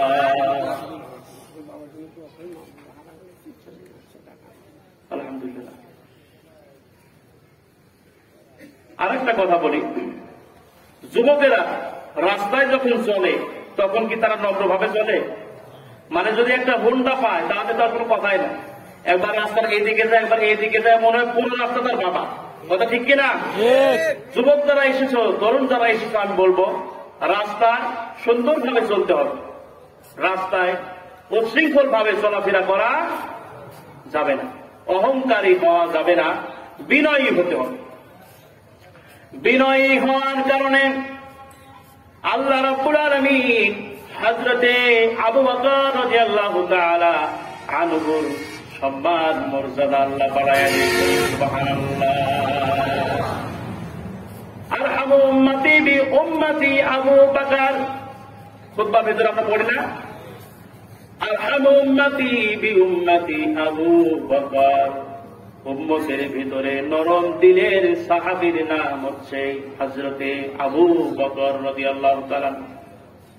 ভাইরা আমার, নরম দিলের অধিকারী হওয়ার কারণে আল্লাহ রাব্বুল আলামিন তার সম্মান মর্যাদা বাড়ায় দিয়েছেন। সম্মান মর্যাদা বাড়াইতে বাড়াইতে আল্লাহ রাব্বুল আলামিন এত বেশি বাড়ায় দিয়েছেন। রব্বুল আলামিনের হাবিব বিশ্ব নবী বলেন, কিয়ামতের দিন, কঠিন মুসিবতের সময়, যেদিন আল্লাহ রাব্বুল আলামিন কাহ্হার নামের রূপ নিয়ে যেদিন তিনি বিচার কার্য শুরু করবেন, কোন নবীরা সেখানে কথা বলার সুযোগ পাবে না, কোন নবীরা সেখানে কথা বলতে পারবে না। বিশ্ব নবী তিনি শুধু একা কথা বলতে পারবেন হাসরের ময়দানে। সুবহানাল্লাহ পড়েন। সেই কঠিন ময়দানে আল্লাহ রাব্বুল আলামিনের হাবিব বলেন, কিয়ামতের দিন আমি বিশ্ব নবী আমার আবু বকরের একটা দিনের আমল যখন আল্লাহর দরবারে আমি নবী তুলে ধরবো, আল্লাহ রাব্বুল আলামিন তিনি খুশি হয়ে যাবেন। সুবহানাল্লাহ। বিনয়ী হওয়ার কারণে, বিনয়ী হওয়ার কারণে, বিনয়ী হওয়ার কারণে আল্লাহ রাব্বুল আলামিন তার সম্মান মর্যাদা বাড়াইয়া দিয়েছে। হযরত আবু বকর রাদিয়াল্লাহু তাআলা কতগুলি বৈশিষ্ট্য ছিল, তার এক নম্বরে তিনি ছিলেন বিনয়ী, দুই নম্বরে বিশ্ব নবী যা বলতেন সঙ্গে সঙ্গে তিনি তা মেনে নিতেন। সুবহানাল্লাহ। বিশ্ব নবী রহমাতুল লিল আলামিন যা বলেছেন তিনি তাই মেনে নিয়েছেন। এবং তিনি আল্লাহর জন্য বিনয়ী হয়ে গেছেন। এজন্য আল্লাহ রাব্বুল আলামিন তার সম্মান মর্যাদা বাড়ায়া দিয়েছেন। সুবহানাল্লাহ। কিয়ামতের দিন জান্নাত জাহান্নামের ফয়সালা যখন হয়ে যাবে, নবীজির উম্মতের ভিতরে এক নম্বরে হযরতে আবু বকর রাদিয়াল্লাহু তাআলা আনহু জান্নাতের ভিতরে প্রবেশ করবেন। মানে হযরতে আবু বকর রাদিয়াল্লাহু তাআলা আনহু এমন বিশেষ গুণের অধিকারী ছিলেন, জান্নাতের সব দরজাগুলি হযরতে আবু বকরকে দেখে ডাকতে থাকবেন, আমার এইদিকে এসো, এইদিকে এসো। সুবহানাল্লাহ। আমরা চাই না যে আমাদেরকেও ডাকো? যদি আমরা চাই তাহলে এক নম্বরে আমাদেরকে বিনয়ী হতে হবে। আল্লাহ রাব্বুল আলামিন যেন আমাদেরকে বিনয়ী বানায়া দেন, আমিন। রাব্বুল আলামিন বলেন, রহমানের বান্দাদের 2 নম্বরের বৈশিষ্ট্য হচ্ছে ওয়াইদা খাতাবাহুমুল জাহিলুনা ক্বালু সালামা। আল্লাহু আকবার। রহমানের বান্দারা যখন জমিন দিয়ে যখন চলাফেরা করে, মূর্খ লোকেরা যখন তর্ক করতে আসে, তখন রহমানের বান্দারা বলে সালাম। সুবহানাল্লাহ। আসসালামু ক্বাবলাল কালাম, কথার আগে সালাম। কথার আগে কি? আসসালামু ক্বাবলাল কালাম, কথার আগে দিতে হবে সালাম। বিশ্বনবী সাল্লাল্লাহু আলাইহি ওয়াসাল্লাম বলেছেন, এই পৃথিবীতে আমার উম্মতেরা শুনে রাখো, যদি কোন উম্মত আর একজন উম্মতকে দেখার সাথে সাথে যদি সালাম দিতে পারো, আল্লাহ রাব্বুল আলামিন তোমার আমলনামায় রব্বুল আলামিন তিনি 90 নেকি লিখে দিবেন। বিশ্বনবী সাল্লাল্লাহু আলাইহি ওয়াসাল্লাম সাহাবায়ে কেরামদেরকে তিনি সালাম দিতেন, সবার আগে তিনি সালাম দিয়ে দিতেন। একবার হযরত আবু বকর রাদিয়াল্লাহু তাআলা তিনি গাছের আড়ালে তিনি দাঁড়ায় আছেন আগে সালাম দেওয়ার জন্য। বিশ্বনবী আসতেছেন, হযরত আবু বকর রাদিয়াল্লাহু তাআলা বলছেন, আসসালামু আলাইকুম ইয়া রাসূলুল্লাহ। বিশ্বনবী বলছেন, শোনো, আড়াল থেকে সালাম দিবে চালাকি করে, এই সালাম কিন্তু আল্লাহ কবুল করবেন না। সুবহানাল্লাহ।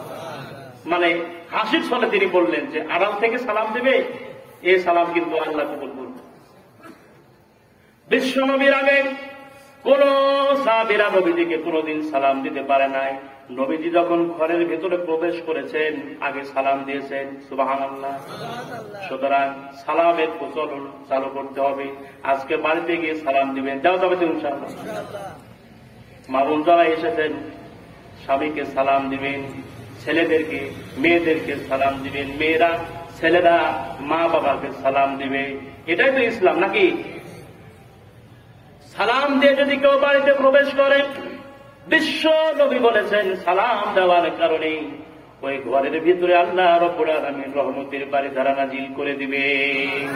স্বামী এবং বিবির ভিতরে যাদের দ্বন্দ্ব, সম্পর্ক ভালো না, স্বামী যদি বিবিকে সালাম দেয়, বিবি যদি স্বামীকে যদি সালাম দেয়, আল্লাহর হাবিব বলে ওই ঘরে আল্লাহর রহমত নাজিল হয়ে যাবে। বিশ্ব নবীর ঘরের ভিতরে কোন ফার্নিচার ছিল না, আসবাবপত্র ছিল না, ঘরের ভিতরে সম্পদ ছিল না, স্বর্ণ অলংকার ছিল না, টিভি ছিল না, ফ্রিজ ছিল না, কোনো কিছুই ছিল না, কিন্তু ঘরটা আল্লাহ রাব্বুল আলামিনের জান্নাতের টুকরা ছিল। তার প্রথম নম্বরের যে কারণ সেটা হলো ঘরের ভিতরে প্রবেশের সময় বিশ্ব নবী তিনি সালাম দিতেন। সুবহানাল্লাহ। এজন্য রহমানের বান্দাদের 2 নম্বরের বৈশিষ্ট্য হচ্ছে তারা মানুষদেরকে দেখলে তারা সালাম দিবে, আর যারা মূর্খরা যখন তর্ক করতে আসবে তখন তাদের সঙ্গে তারা সময় নষ্ট করবে না। অনেক মূর্খ আজকে আমাদেরকে গালি দেয়, বলে হুজুরের হাত ভেঙে দাও, বলে কি বলে না, হুজুরের পাও ভেঙে দাও, বুড়িগঙ্গা নদীতে ভাসায় দাও, বলে কিনা, হুজুরকে দেশ থেকে তাড়াইয়া দাও, বলে কিনা। কিন্তু হুজুরেরা পাল্টা জবাব দিবে না, তার কারণ বিশ্বনবীর উম্মতেরা পাল্টা জবাব দেয় না। যদি কেউ বেয়াদবি করে, আল্লাহ রাব্বুল আলামিন তার সম্পর্কে তিনি সিদ্ধান্ত নেবেন, আমরা নিজেরা কোনো সিদ্ধান্ত নেব না। ভাইরা আমার, এজন্য মূর্খরা যখন তর্ক করতে আসবে আমরা বিনয়ী হব এবং আমরা তাদেরকে সালাম দিয়ে সেখান থেকে ভেঙে যাব।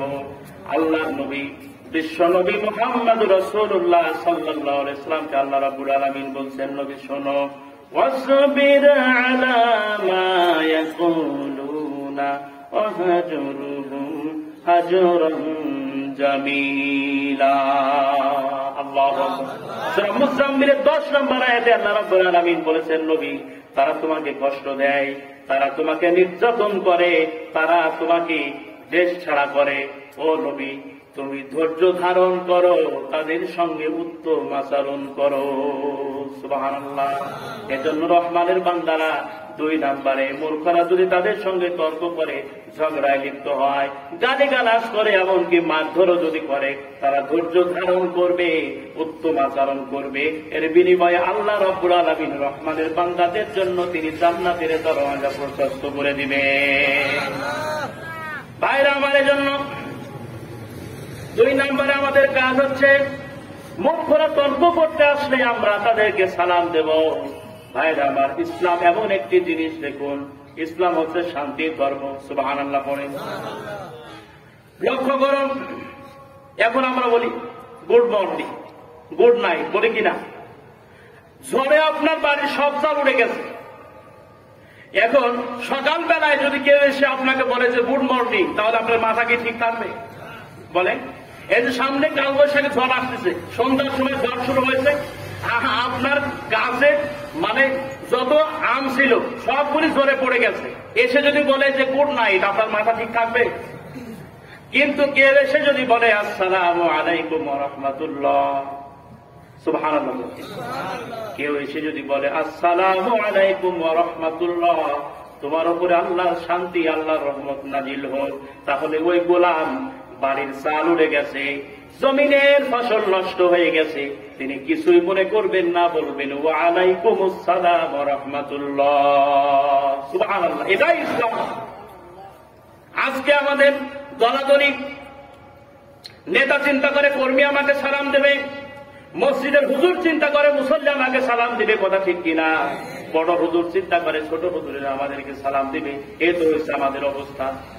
ভাইরা আমার, ছোট বড় নাই, ছোটরে দেখলেও সালাম দেব, বড়রে দেখলেও সালাম দেব, মুরব্বী দেখলেও সম্মান করব, শ্রদ্ধা করব, তাজিম করব। আল্লাহ রাব্বুল আলামিন বলে, গোলাম তাজিম করার কারণে, সম্মান করার কারণে, সালাম দেওয়ার কারণে আমি আল্লাহ রাব্বুল আলামিন জান্নাতের দরজা তোমার জন্য উন্মুক্ত করে দেব। এজন্য আমাদের 2 নম্বরের যেটি কাজ হলো, মানুষ দেখলে আমরা সালাম দেব, তাদের কাছ থেকে দোয়া দিব।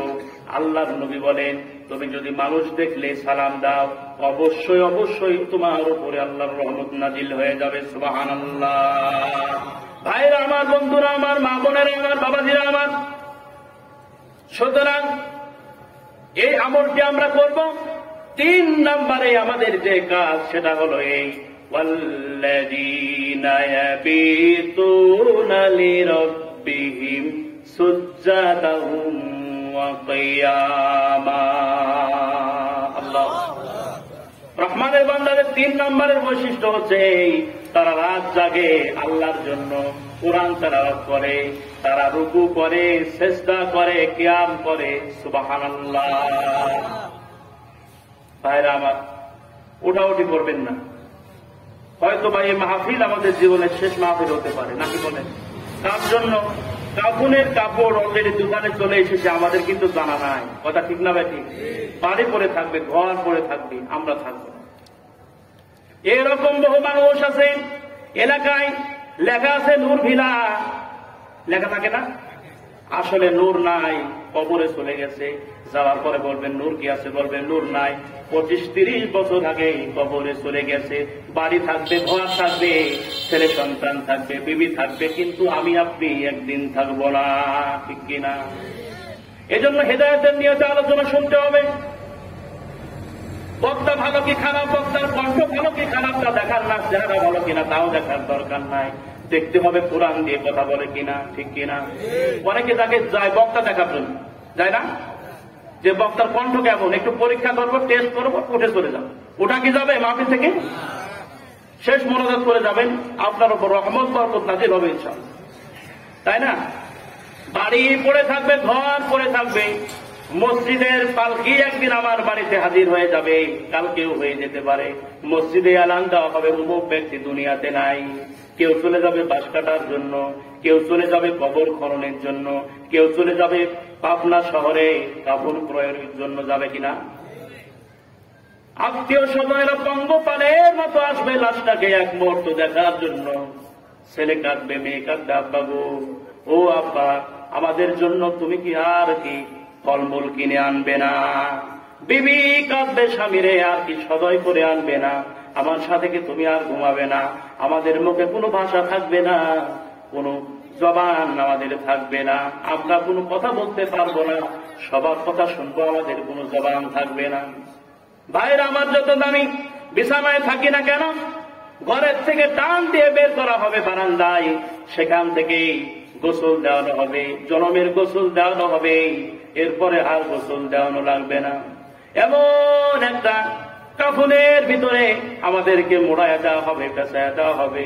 এরপরে মসজিদের পালকি করে গুটি গুটি পায়ে মুসল্লিরা নিয়ে যাবে কবরের দিকে।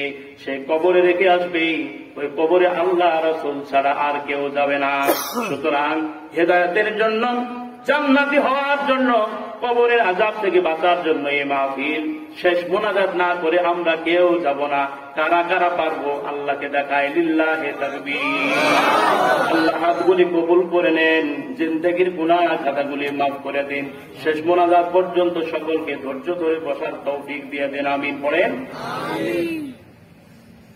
ভাইরা আমার, আলোচনা করতেছিলাম 3 নম্বরে রহমানের বান্দাদের বৈশিষ্ট্য হচ্ছে এই, তারা রাত জাগে আল্লাহর জন্য, তারা কিয়াম করে, তারা চেষ্টা করে, আল্লাহর দরবারে কাঁদে আর বলে, আল্লাহ গো, তুমি দয়া করে মেহেরবানি করে আমাদের রুকু, আমাদের সেজদা তুমি কবুল করে নাও। আমরা পড়ি আমিন।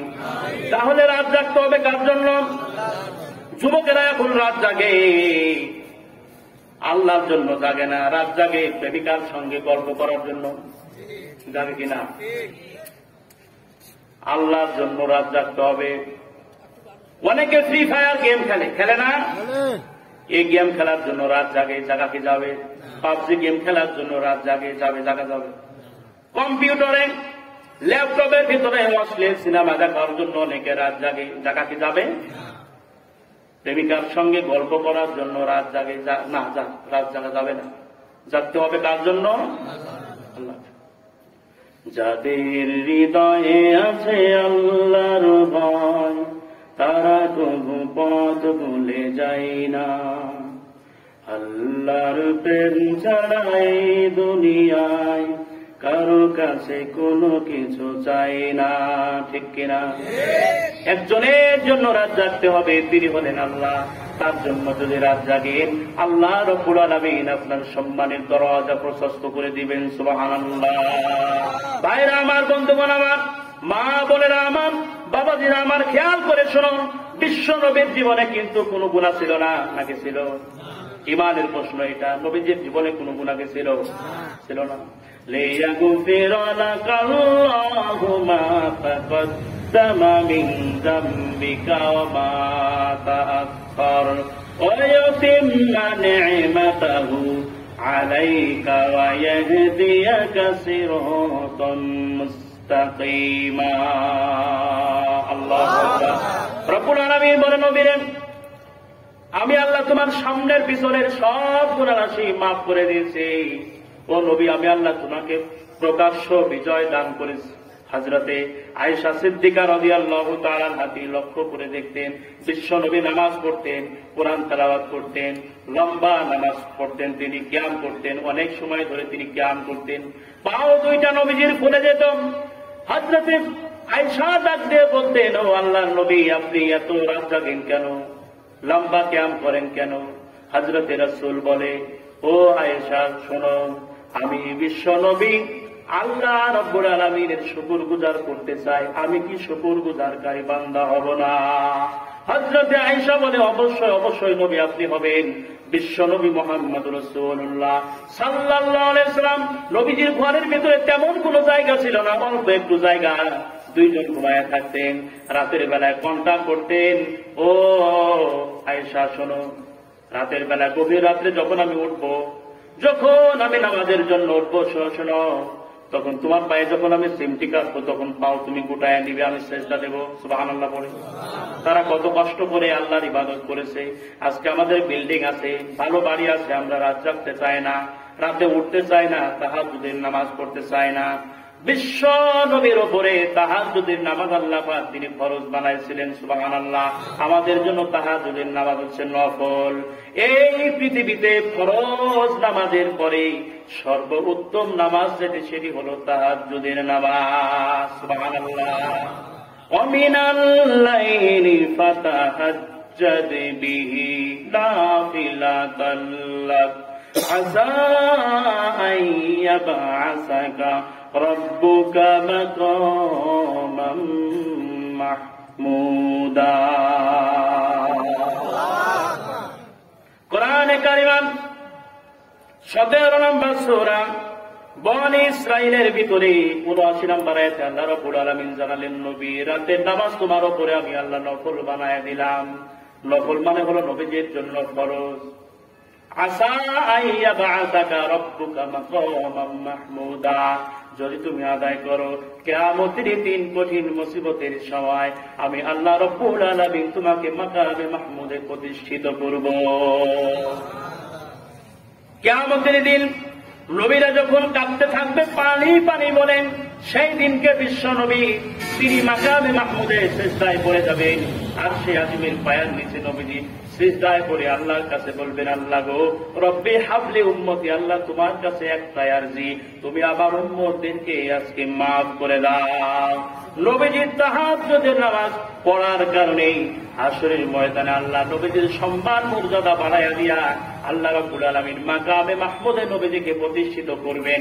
আর বলবেন, নবী তোমার উম্মতদেরকে যাদেরকে পছন্দ হয় বাছাই করে করে তাদেরকে তুমি জান্নাতে নিয়ে চলে যাও। ভাইরা আমার, নবীর সঙ্গে যদি জান্নাতে যেতে চাই তাহলে আমাদেরকে বেশি বেশি সিজদা দিতে হবে, 5 ওয়াক্ত সালাতের মূল্যায়ন করতে হবে। মুয়াজ্জিন ডাক দেয়, হাইয়া আলাস সালাহ, কাম টু দা প্রেয়ার, নামাজের দিকে এসো। কিসের দিকে এসো? নামাজের দিকে এসো। আমরা যদি প্রশ্ন করি মুয়াজ্জিন চিল্লাও কেন, নামাজের দিকে গেলে কি হবে? মুয়াজ্জিন সঙ্গে সঙ্গে জবাব দেয়, হাইয়া আলাল ফালাহ, কাম টু দা সাকসেস, নামাজের দিকে যদি আসো তাহলে তোমার জীবন আল্লাহ রাব্বুল আলামিন ধন্য বানায়া দেবেন। সুবহানাল্লাহ। এজন্য 5 ওয়াক্ত নামাজের মূল্যায়ন করার দরকার আছে না নাই? 5 ওয়াক্ত নামাজ আদায় করতে হবে। মসজিদে যখন মুয়াজ্জিন ডাক দেয়, এই ডাক কিন্তু মুয়াজ্জিন দেয় না, যদিও আযান হয় এই দেশে মুয়াজ্জিনের কণ্ঠে, কিন্তু কণ্ঠের সঙ্গে আমার আল্লাহ রাব্বুল আলামিনের কণ্ঠ মিলে যায়। সুবহানাল্লাহ।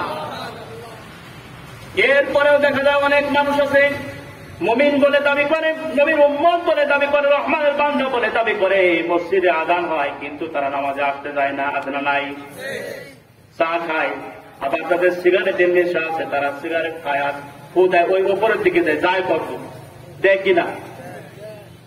ভাইরা আমার, সুতরাং নামাজ পড়তে হবে, বিশেষ করে 5 ওয়াক্ত নামাজ পড়বেন এবং তাহাজ্জুদের নামাজ যদি আপনি পড়েন, দুনিয়াতে আল্লাহ রাব্বুল আলামিন 4টি পুরস্কার আপনাকে দিয়ে ধন্য করবেন। সুবহানাল্লাহ। 1 নম্বরে আপনার মর্যাদা আল্লাহ বাড়ায় দিবে। সুবহানাল্লাহ বলি, মর্যাদা বাড়ায় দিবে, মানুষের কাছে আপনার সম্মান বেড়ে যাবে, মানুষের কাছে আপনার মর্যাদা বেড়ে যাবে। সুবহানাল্লাহ বলেন। 2 নম্বরে আল্লাহর সাথে আপনার সম্পর্ক ভালো হয়ে যাবে। আজকে নেতার সঙ্গে আমাদের সম্পর্ক ভালো, চেয়ারম্যানের সাথে ভালো, মেম্বারের সাথে ভালো, এমপির সাথে ভালো, কিন্তু আল্লাহর সাথে সম্পর্ক ভালো নাই। ঠিক না বেটি?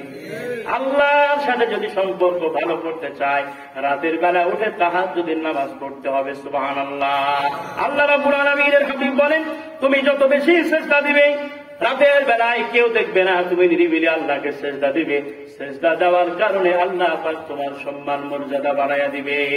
2 নম্বরে আল্লাহর সঙ্গে তোমার সম্পর্ক ভালো হয়ে যাবে। 3 নম্বরে পাপ কাজ থেকে আল্লাহ তোমাকে হেফাজত করবে।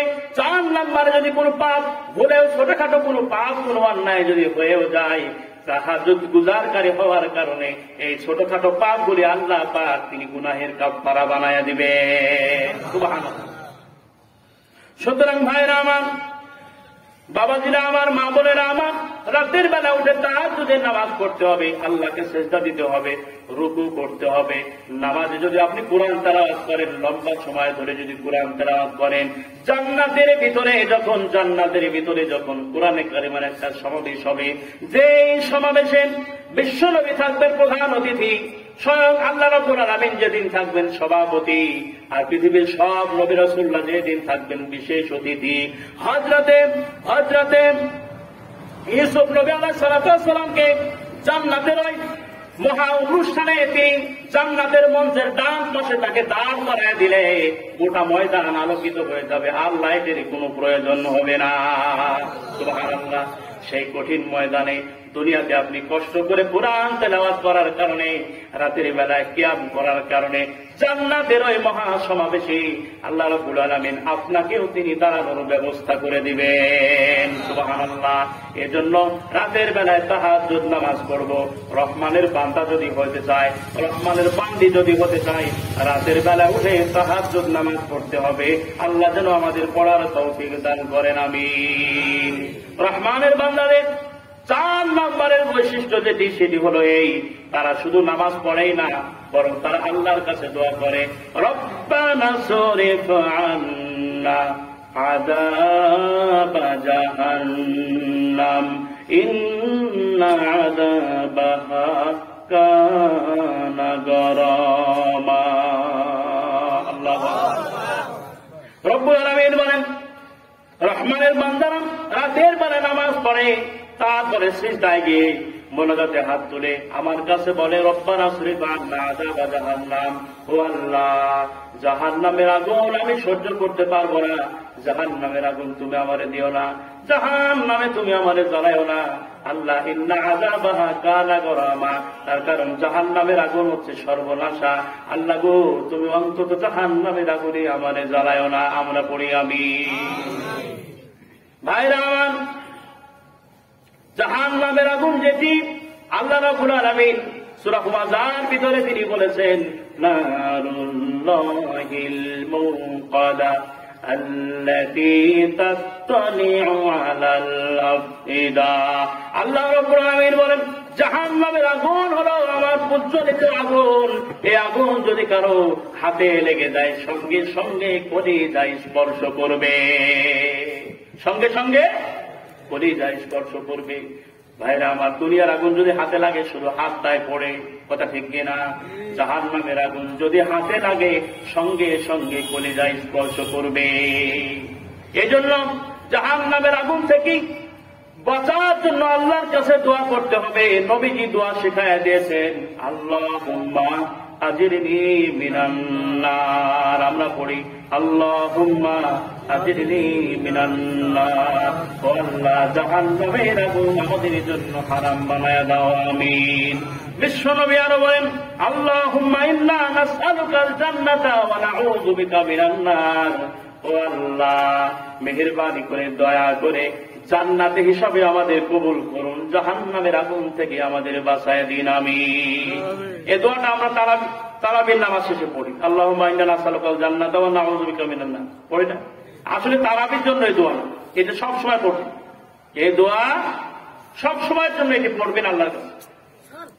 বিশ্বনবী সাল্লাল্লাহু আলাইহি সাল্লাম বলেন, ও আমার উম্মতরা যখন নামাজ পড়বে, আখেরি বৈঠকে 4টি বিষয় থেকে পানাহান আছে, তোমরা সালাম ফিরাবে না।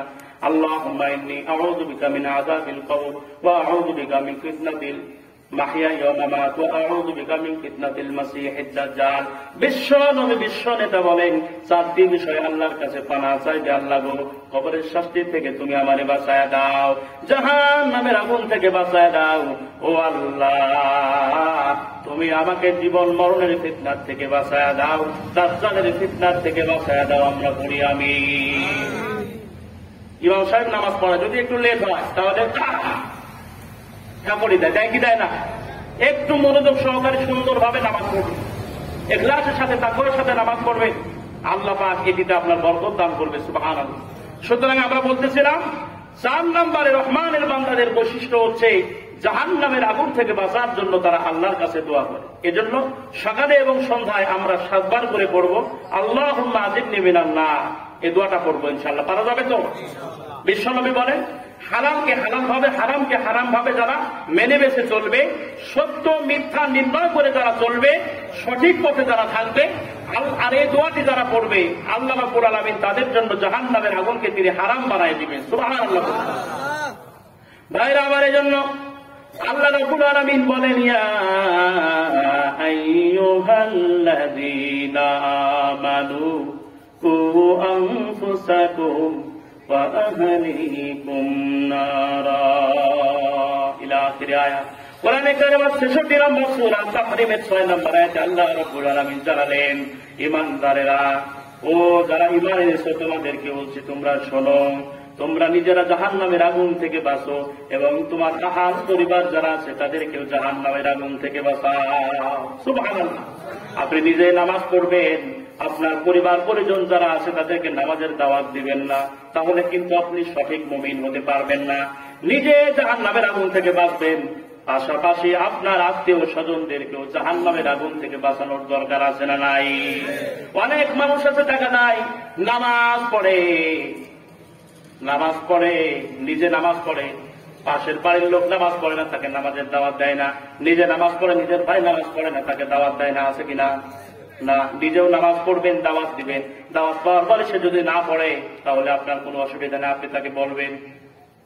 আবার এই মসজিদে ছোট ছোট বাচ্চা কাচ্চারা যখন আসে, অনেক জায়গায় দেখা যায় তাদেরকে ধমকায় মসজিদ থেকে বের করে দেওয়া হয় কিনা?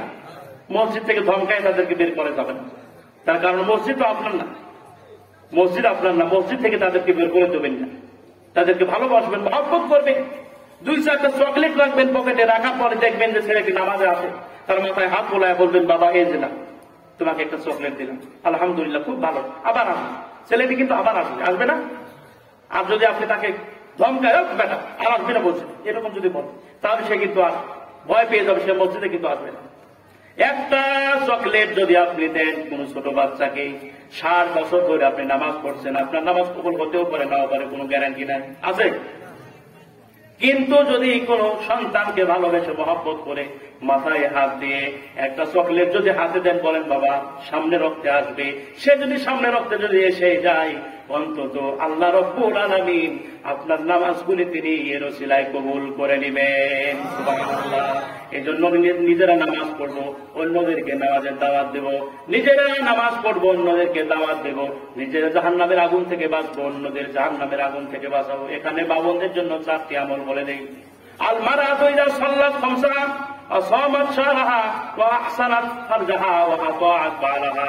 নবীজি বলেন, মেয়েদের জন্য 4টি আমল, 4টি আমল যদি মায়েরা করে, বোনেরা করে, জান্নাতের সব দরজাগুলি তাদের জন্য খোলা থাকবে, যে দরজা দিয়ে ইচ্ছা জান্নাতে প্রবেশ করতে পারবে। সুবহানাল্লাহ। 1 নম্বরে তারা 5 ওয়াক্ত নামাজের মূল্যায়ন করবে, 2 নম্বরে রমজান শরীফে তারা রোজা রাখবে, 3 নম্বরে তারা স্বামীর খেদমত করবে, 4 নম্বরে নিজের সতীত্বের হেফাজত করবে। 4টি কাজের আঞ্জাম যদি কোনো মা কোনো বোন দিতে পারে, জান্নাতের ভিতরে দরজাগুলি তাকে ডাকতে থাকবে, এসো আমার ভিতরে এসো। সুবহানাল্লাহ। এজন্য মা বোন যারা এসেছেন, মা 4টি আমল করবেন, নামাজ পড়বেন নিজে, এরপরে রমজান শরীফে রোজা রাখবেন, স্বামীর হুকুমগুলি পালন করবেন, যেগুলি জায়েজ হুকুম সেগুলি পালন করবেন। যদি স্বামী বলে চলো পার্কে বেড়াতে যায়, যাওয়া কি যাবে? যদি বলে চলো সিনেমা হলে যায়, যাওয়া যাবে না। দেখতে হবে যে আপনাকে যে স্বামী যে আদেশ করে সেটি ভালো না খারাপ। যদি ভালো হয় নিঃসন্দেহে আপনি মানবেন, যদি ভালো হয় নিঃসন্দেহে আপনি মেনে নেবেন, যদি না ভালো হয় তাহলে কিন্তু মানা যাবে না। কথা ঠিক কিনা? এজন্য 4টি আমল মা বোনেরা করবে। আর পুরুষদের জন্য আল্লাহ রাব্বুল আলামিন বিধান দিয়ে দিলেন, 5 ওয়াক্ত নামাজের মূল্যায়ন করবে, হালাল হারাম মেনে বেঁচে চলবে, সত্যের পথে থাকবে। সময় যদি আসে, যদি তোমার আল্লাহর দ্বীনের জন্য যদি লড়াই করা লাগে, লড়াইয়ে তুমি শামিল হবে। সুবহানাল্লাহ। মেয়েদের জন্য জিহাদের বিধান কিন্তু নাই, কিন্তু ছেলেদের জন্য জিহাদের বিধান আছে। যদি জিহাদের ডাক আসে, জিহাদের ডাকে সাড়া দেওয়ার দরকার আছে না নাই আমাদের? কারা কারা দিবেন? লিল্লাহে তাকবীর, লিল্লাহে তাকবীর। আল্লাহ রাব্বুল আলামিন যেন কবুল করেন। আমিন। তাহলে আমরা শিক্ষা দিচ্ছিলাম, রহমানের বান্দাদের 4 নম্বরের বৈশিষ্ট্য হচ্ছে তারা আল্লাহর কাছে জাহান্নামের আগুন থেকে বাঁচার জন্য বলবে, আল্লাহ গো তুমি জাহান্নামের আগুন থেকে আমাদের বাঁচায়া দাও। আল্লাহর কাছে দোয়া করে, আল্লাহ দয়া করে মেহেরবানি করে আপনি জাহান্নামের আগুন আমাদের জন্য হারাম বানায়া দিন। আমরা পড়ি আমিন। 5 নম্বরে রহমানের বান্দাদের বৈশিষ্ট্য হচ্ছে ওয়াল্লাযীনা ইযা আনফাকু লাম ইসরিফু ওয়া লাম ইয়াকতুরু ওয়া কানা বাইনা যালিকা কামা। আল্লাহু রহমানের বান্দাদের 5 নম্বরের বৈশিষ্ট্য হচ্ছে তারা যখন দান করে তখন মধ্যম পন্থা অবলম্বন করে। সুবহানাল্লাহ। অপচয় করে না, আবার কৃপণও তারা হয় না। সুবহানাল্লাহ। দান করতে হবে, মধ্যম পন্থায় থাকতে হবে। অপচয় করা যাবে না, কৃপণও হওয়া যাবে না। দৃষ্টান্ত দিতে গিয়ে বলে আপনার বেতন মাসে 10,000। কত হাজার? 10,000। এখন মসজিদের জন্য যদি 10,000 দিয়ে দেন, আপনি কি চলতে পারবেন? আপনার সংসার আছে, আপনার বিবি বাচ্চা আছে, সব মিলায় আপনাকে হিসাব করে চলতে হবে। আবার 10,000 টাকা বেতন পেয়েছেন, আপনি 1টি টাকাও দিলেন না, কৃপণ হয়ে গেলেন, তাহলে কি হবে? বিশ্বনবী বলেছেন যারা দানশীল তারা আল্লাহর নিকটবর্তী, তারা জান্নাতের নিকটবর্তী, তারা ফেরেশতাদের নিকটবর্তী। সুবহানাল্লাহ। যারা কৃপণ তারা জাহান্নামের নিকটবর্তী। নাউজুবিল্লাহ। তারা শয়তানের নিকটবর্তী। নাউজুবিল্লাহ। এজন্য কৃপণ হওয়া যাবে না, মধ্যম পন্থা অবলম্বন করতে হবে। উপন্যাসের ভিতরে এক কৃপণের গল্প পড়েছিলেন। এক কৃপণ নামাজ পড়ে না, তো মানুষের দাওয়াত দিয়েছে নামাজ পড়ার জন্য, তিনি নামাজ ধরেছে। চিন্তা করতেছে নামাজ পড়তে হলে তো পাঞ্জাবি লাগে। কি লাগে? পাঞ্জাবি লাগে না? তো পাঞ্জাবি একটা কিনেছে 300 টাকা। তো কিছুদিন গায়ে দেওয়ার পরে 300 টাকা তবে পাঞ্জাবি কি বেশি দিন লাস্টিং করে না। কিছুদিন গায়ে দেওয়ার পরে পাঞ্জাবি ছিঁড়ে যাচ্ছে। তো চিন্তা করতেছে পাঞ্জাবি ছিঁড়ে যাচ্ছে, 300 টাকাতে কিনেছে, কি করা যায়? তো সেটা আবার কেটে হাফ শার্ট বানাইছে। তার মানে ফতোয়া যেটাকে বলে, ফতোয়া বানাইছে। ফতোয়া কিছুদিন গায়ে দেওয়ার পরে সেটা অবস্থা, তখন ওইটা আবার হাত রুমাল বানাইছে।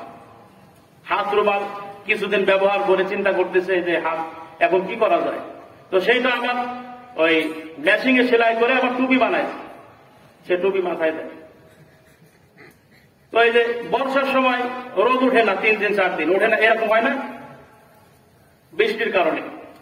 তো চিন্তা করতেছে টুপিটা আবার ময়লা হয়েছে, চিন্তা করতেছে যে কি করা যায়, টুপি ধোয়াও লাগে। তো টুপি ধুইছে, ধোয়ার পরে এবার রোদ নাই, শুকাবে কোথায়? চুলার উপরে দিচ্ছে। তো যখন চুলার উপরে দিচ্ছে গরম হতে হতেও পুড়ে শেষ। এবার সে চুলার থেকে ছাই নিয়ে দাঁত মাসতেছে আর পুড়ে করতেছে আর বলতেছে যে আল্লাহ 300 টাকা পানিতে ফেললাম। এইরকম কৃপণ তো নয়, তাই না? এজন্য মধ্যম পন্থা অবলম্বন করতে হবে, কৃপণ হওয়া যাবে। এই আয়াতটি নাযিল হয়েছে যখন বিশ্বনবীর কাছে একজন ফকির এসে সাইদ এসে বলছেন যে নবী আমাকে একটা জামা দেন। তো নবীর গায়ে একটাই জামা ছিল, সে জামা খুলে দিয়ে দিছে। তখন আল্লাহ তাআলা নবীজিকে বলছেন, নবী রহমানের বান্দাদের তো এই বৈশিষ্ট্য হওয়া যাবে না। তোমার একটা জামাই একটাই তুমি দিয়ে দিছো, তো তুমি গায়ে দিবে। এজন্য মধ্যম পন্থা অবলম্বন করতে হবে। দান করবে, পরিবারের দিকে নজর রাখবে। রহমানের বান্দাদের এ গেল 5 নম্বরের বৈশিষ্ট্য। আল্লাহ রাব্বুল আলামিন বলেন দান যারা করবে আল্লাহ রাব্বুল আলামিন দুনিয়া আখিরাতে তাদের সম্মান বাড়াইয়া দিবেন। হযরতে আলী রাদিয়াল্লাহু তাআলা আনহু দান করার কারণে তার সম্মান মর্যাদা আল্লাহ রাব্বুল আলামিন বাড়াইয়া দিয়েছেন। হযরতে ফাতিমা দান করার কারণে আল্লাহ রাব্বুল আলামিন তাদের সম্মান মর্যাদা বাড়াইয়া দিয়েছেন। ওই যে ওটের ঘটনা, ওড়নার ঘটনা সকলে জানা আছে তো, তাই না? ইনশাআল্লাহ আমরা সময় পেলে সেটা পরে বলব। রহমানের বান্দাদের 6 নম্বরের বৈশিষ্ট্য হচ্ছে ওয়াল্লাযীনা লা ইয়াদউনা মা'আল্লাহি ইলাহান আখার। রহমানের বান্দাদের 6 নম্বরের বৈশিষ্ট্য হচ্ছে তারা আল্লাহ ছাড়া আর কাউরে ডাকে না। সুবহানাল্লাহ। রহমানের বান্দাদের 6 নম্বরের বৈশিষ্ট্য হচ্ছে তারা আল্লাহ ছাড়া অন্য কাউরে ডাকে না, আল্লাহর জায়গায় অন্য কাউরে বসায় না, আল্লাহ যা পারে অন্য কেউ তা পারে না। আল্লাহ যা করে অন্য কেউ তা করতে পারে না। এই বিশ্বাস যারা রাখে আল্লাহ রাব্বুল আলামিন বলছেন তারা হচ্ছে রহমানের বান্দা। সুবহানাল্লাহ। আল্লাহর আসনে অন্য কাউরে বসানো যাবে না। এই যে গত কয়েকদিন আগে তাহেরিকে চিনে? হ্যাঁ, যুবক ভাইরা তো চিনে যারা ওই যে ফেসবুক ইন্টারনেট চালায়। এর তাহেরি একটা গান বলেছে, গানটা আমি আর বলতেছি না। সে বলতেছে যে আল্লাহর ধন খাজারে দিয়ে আল্লাহ গেছে স্বর্ণ হয়ে। নাউযুবিল্লাহ পড়ে। আল্লাহ বললে সব ক্ষমতা খাজাকে দিয়ে দিছে, এরপরে আল্লাহ স্বর্ণ হয়ে গেছে। এখন খাজা সেই ক্ষমতা পেয়ে শুধু লাভ পাচ্ছে। লাভ বোঝেন না, শুধু লাভ পাচ্ছে। গাছে জিকির করতে করতে কানে গাছে উঠে যায়, আছে কিনা এরকম মানুষ? জিকির করতে করতে গাছে উঠে যায়, মানে ফানাফিল্লা হয়ে যায় না। আল্লাহ ছাড়া অন্য কাউরে ডাকা যাবে না। আল্লাহকে ডাকলে শান্তশিষ্ট ভাবে ডাকবে। ও লাফালাফের কি দরকার? সেদিনকে একজন বলতেছে হুজুর লাফালাফি করে টেনশনে আছে, আর আপনি বসে থেকে জান্নাত পাবেন, এত সোজা। আল্লাহ ছাড়া অন্য কাউরে ডাকা যাবে না। ইন্নাল্লাহা লা ইয়াগফিরু আন ইউশরাকা বিহি ওয়া ইয়াগফিরু মা দুনা যালিকা লিমান ইয়াশা। আল্লাহ বলছেন সব অপরাধ আমি আল্লাহ ক্ষমা করে দিতে পারি, শুধুমাত্র কেবলমাত্র শিরকের অপরাধ ছাড়া সব অপরাধ আমি আল্লাহ ক্ষমা করতে পারি। সুবহানাল্লাহ। তিরমিজি শরীফে হাদিসের ভিতরে বিশ্ব নবী মুহাম্মদ সাল্লাল্লাহু আলাইহি ওয়াসাল্লাম বলেন, কোন বান্দা যদি ঈমান থাকে আর যদি গোটা পৃথিবী ভর্তি যদি তার আমলনামায় গুনাহ থাকে, আল্লাহ যদি ইচ্ছা করে হাসরের ময়দানে আল্লাহ পাক তাকে ক্ষমা করে দিতে পারেন। সুবহানাল্লাহ। কিন্তু কারো আমলনামায় যদি শিরকের গুনাহ থাকে আর গোটা পৃথিবী ভর্তি যদি নেক আমল থাকে, আল্লাহ পাক তাকে মাফ করবে না, জান্নাতেও দেবে না। সুতরাং আল্লাহ ছাড়া অন্য কাউরে কি ডাকা যাবে? ছেলে দেওয়ার মালিককে, মেয়ে দেওয়ার মালিককে, না দেওয়ার মালিককে। অনেক সময় দেখা যায় বিয়ে হয়েছে 8 বছর 10 বছর, বাচ্চা হয় না।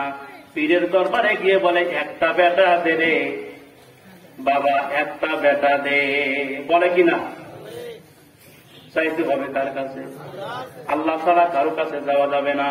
ইয়াহাবু লিমান ইয়াশাউ ইনাসা ওয়া ইয়াহাবু লিমান ইয়াশাউ যুকুর। আল্লাহু কুরআনে কারিমে 49 নম্বর সূরা সূরার ভিতরে আল্লাহ রাব্বুল আলামিন তিনি 49 নম্বর আয়াতে জানাইছেন, রব্বুল আলামিন বলেন, কন্যা দেওয়ার মালিক আমি আল্লাহ, সন্তান দেওয়ার মালিক আমি আল্লাহ, কন্যা দেওয়ার মালিক আমি আল্লাহ, পুত্র দেওয়ার মালিক আমি আল্লাহ, আবার ছেলে মেয়ে উভয়টা দেওয়ার মালিক আমি আল্লাহ, আবার না দিয়ে বন্ধা বানাইতে পারি এই মালিকও আমি আল্লাহ। সুবহানাল্লাহ। অনেক সময় দেখা যায় পরপর 2টা 3টা মেয়ে হয়েছে, এজন্য অনেক পরিবারে দেখা যায় শাশুড়ি রাগ করে, কষ্ট পায়, স্বামী বেচারা রাগ করে। হয় কি হয় না? রাগ করা যাবে না। আল্লাহর পক্ষ হতে রহমত হচ্ছে 4টি, তার 1 নম্বরে হচ্ছে কন্যা সন্তান। সুবহানাল্লাহ। বিশ্ব নবী বলেন 4টি রহমত আল্লাহর পক্ষ হতে, এগুলিকে মানুষ গজব মনে করে। তার 1 নম্বরে হচ্ছে কন্যা সন্তান। কন্যা সন্তান বলে মানুষ মুখ কালো করে, করে কি করে না? মানুষ কষ্ট পায়। আল্লাহুম্মা সাল্লি আলা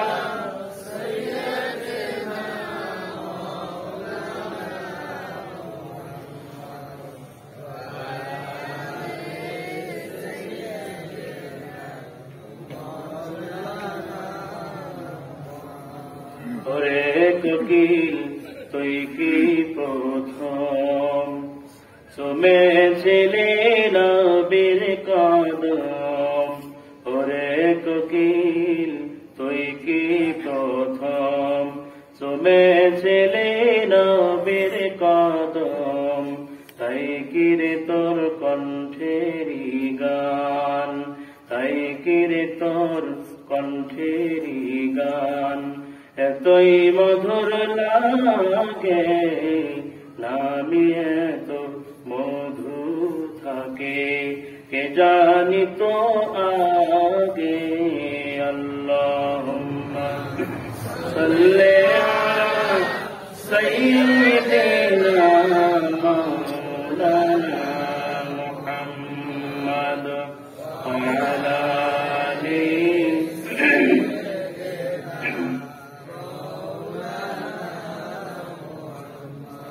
সুতরাং ভাইরা আমার, বাবাজিরা আমার, মা বোনেরা আমার, আল্লাহ ছাড়া অন্য কাউরে ডাকা যাবে না, আল্লাহর আসনে অন্য কাউরে বসানো যাবে না।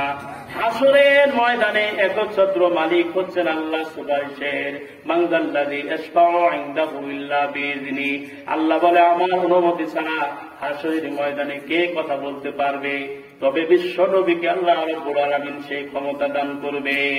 ওয়ালাল আখিরাতু খায়রুল লাকা মিনাল উলা ওয়ালাসাউফা ইউতিকা রাব্বুকা ফাতারদা। আল্লাহু আকবার। সূরা দুহার ভিতরে আল্লাহ রাব্বুল আলামিন জানায়েছেন, এই আয়াতের ব্যাখ্যা করতে গিয়ে মুফাসসিরিন কিরামগণ বলেছেন, কিয়ামতের দিন আল্লাহ রাব্বুল আলামিন বিশ্ব নবীকে সুপারিশ করার ক্ষমতা দান করবেন। সুবহানাল্লাহ। সুতরাং ভাইরা আমার, দুনিয়াতে এবং আখিরাতে আল্লাহর আসনে অন্য কাউকে বসানো যাবে না। অনেকে বলে আল্লাহ রাসূলের দরকার নাই, খাজা বাবা করছি, খাজা বাবা পার করে দিবে। নাউজুবিল্লাহ। কিরামান কাতিবিন, রোজ হাসরের দিন আল্লাহর কাছে যদি করে অভিযোগ, বলবো দুনিয়ায় ছিলাম হেলাল বাবার লোক। নাউজুবিল্লাহ। ওর কাম সারা, যে কথা বলেছে তার কাম কি হয়েছে? কাম সারে গেছে। আল্লাহ ছাড়া দুনিয়া এবং আখিরাতে কাউরে ডাকা যাবে না। দুনিয়াতে আল্লাহ ছাড়া কাউরে ডাকা যাবে না, আর আখিরাতে কোনো কথাই না। তার মানে যারা পীরের মুরিদ, অনেক পীর ধান্দায় আছে, মানে পীর, বেশিরভাগ পীরই আজকে দেখা যাচ্ছে কোনো কাজ না। যদি 12,000 মুরিদ হয় তো প্রতি মাসে 12,000 করে টাকা, মানে কোনো কাজ না। তো তাদেরকে মানে সকল সরে বোঝায় যে হাসরের ময়দানে আমি সুপারিশ করব, হাসরের ময়দানে বাবা জাহাজ নিয়ে যাবে, সুপারিশ করবে। আসলে কি তাই? হাসরের ময়দানে কি জাহাজ চলবে?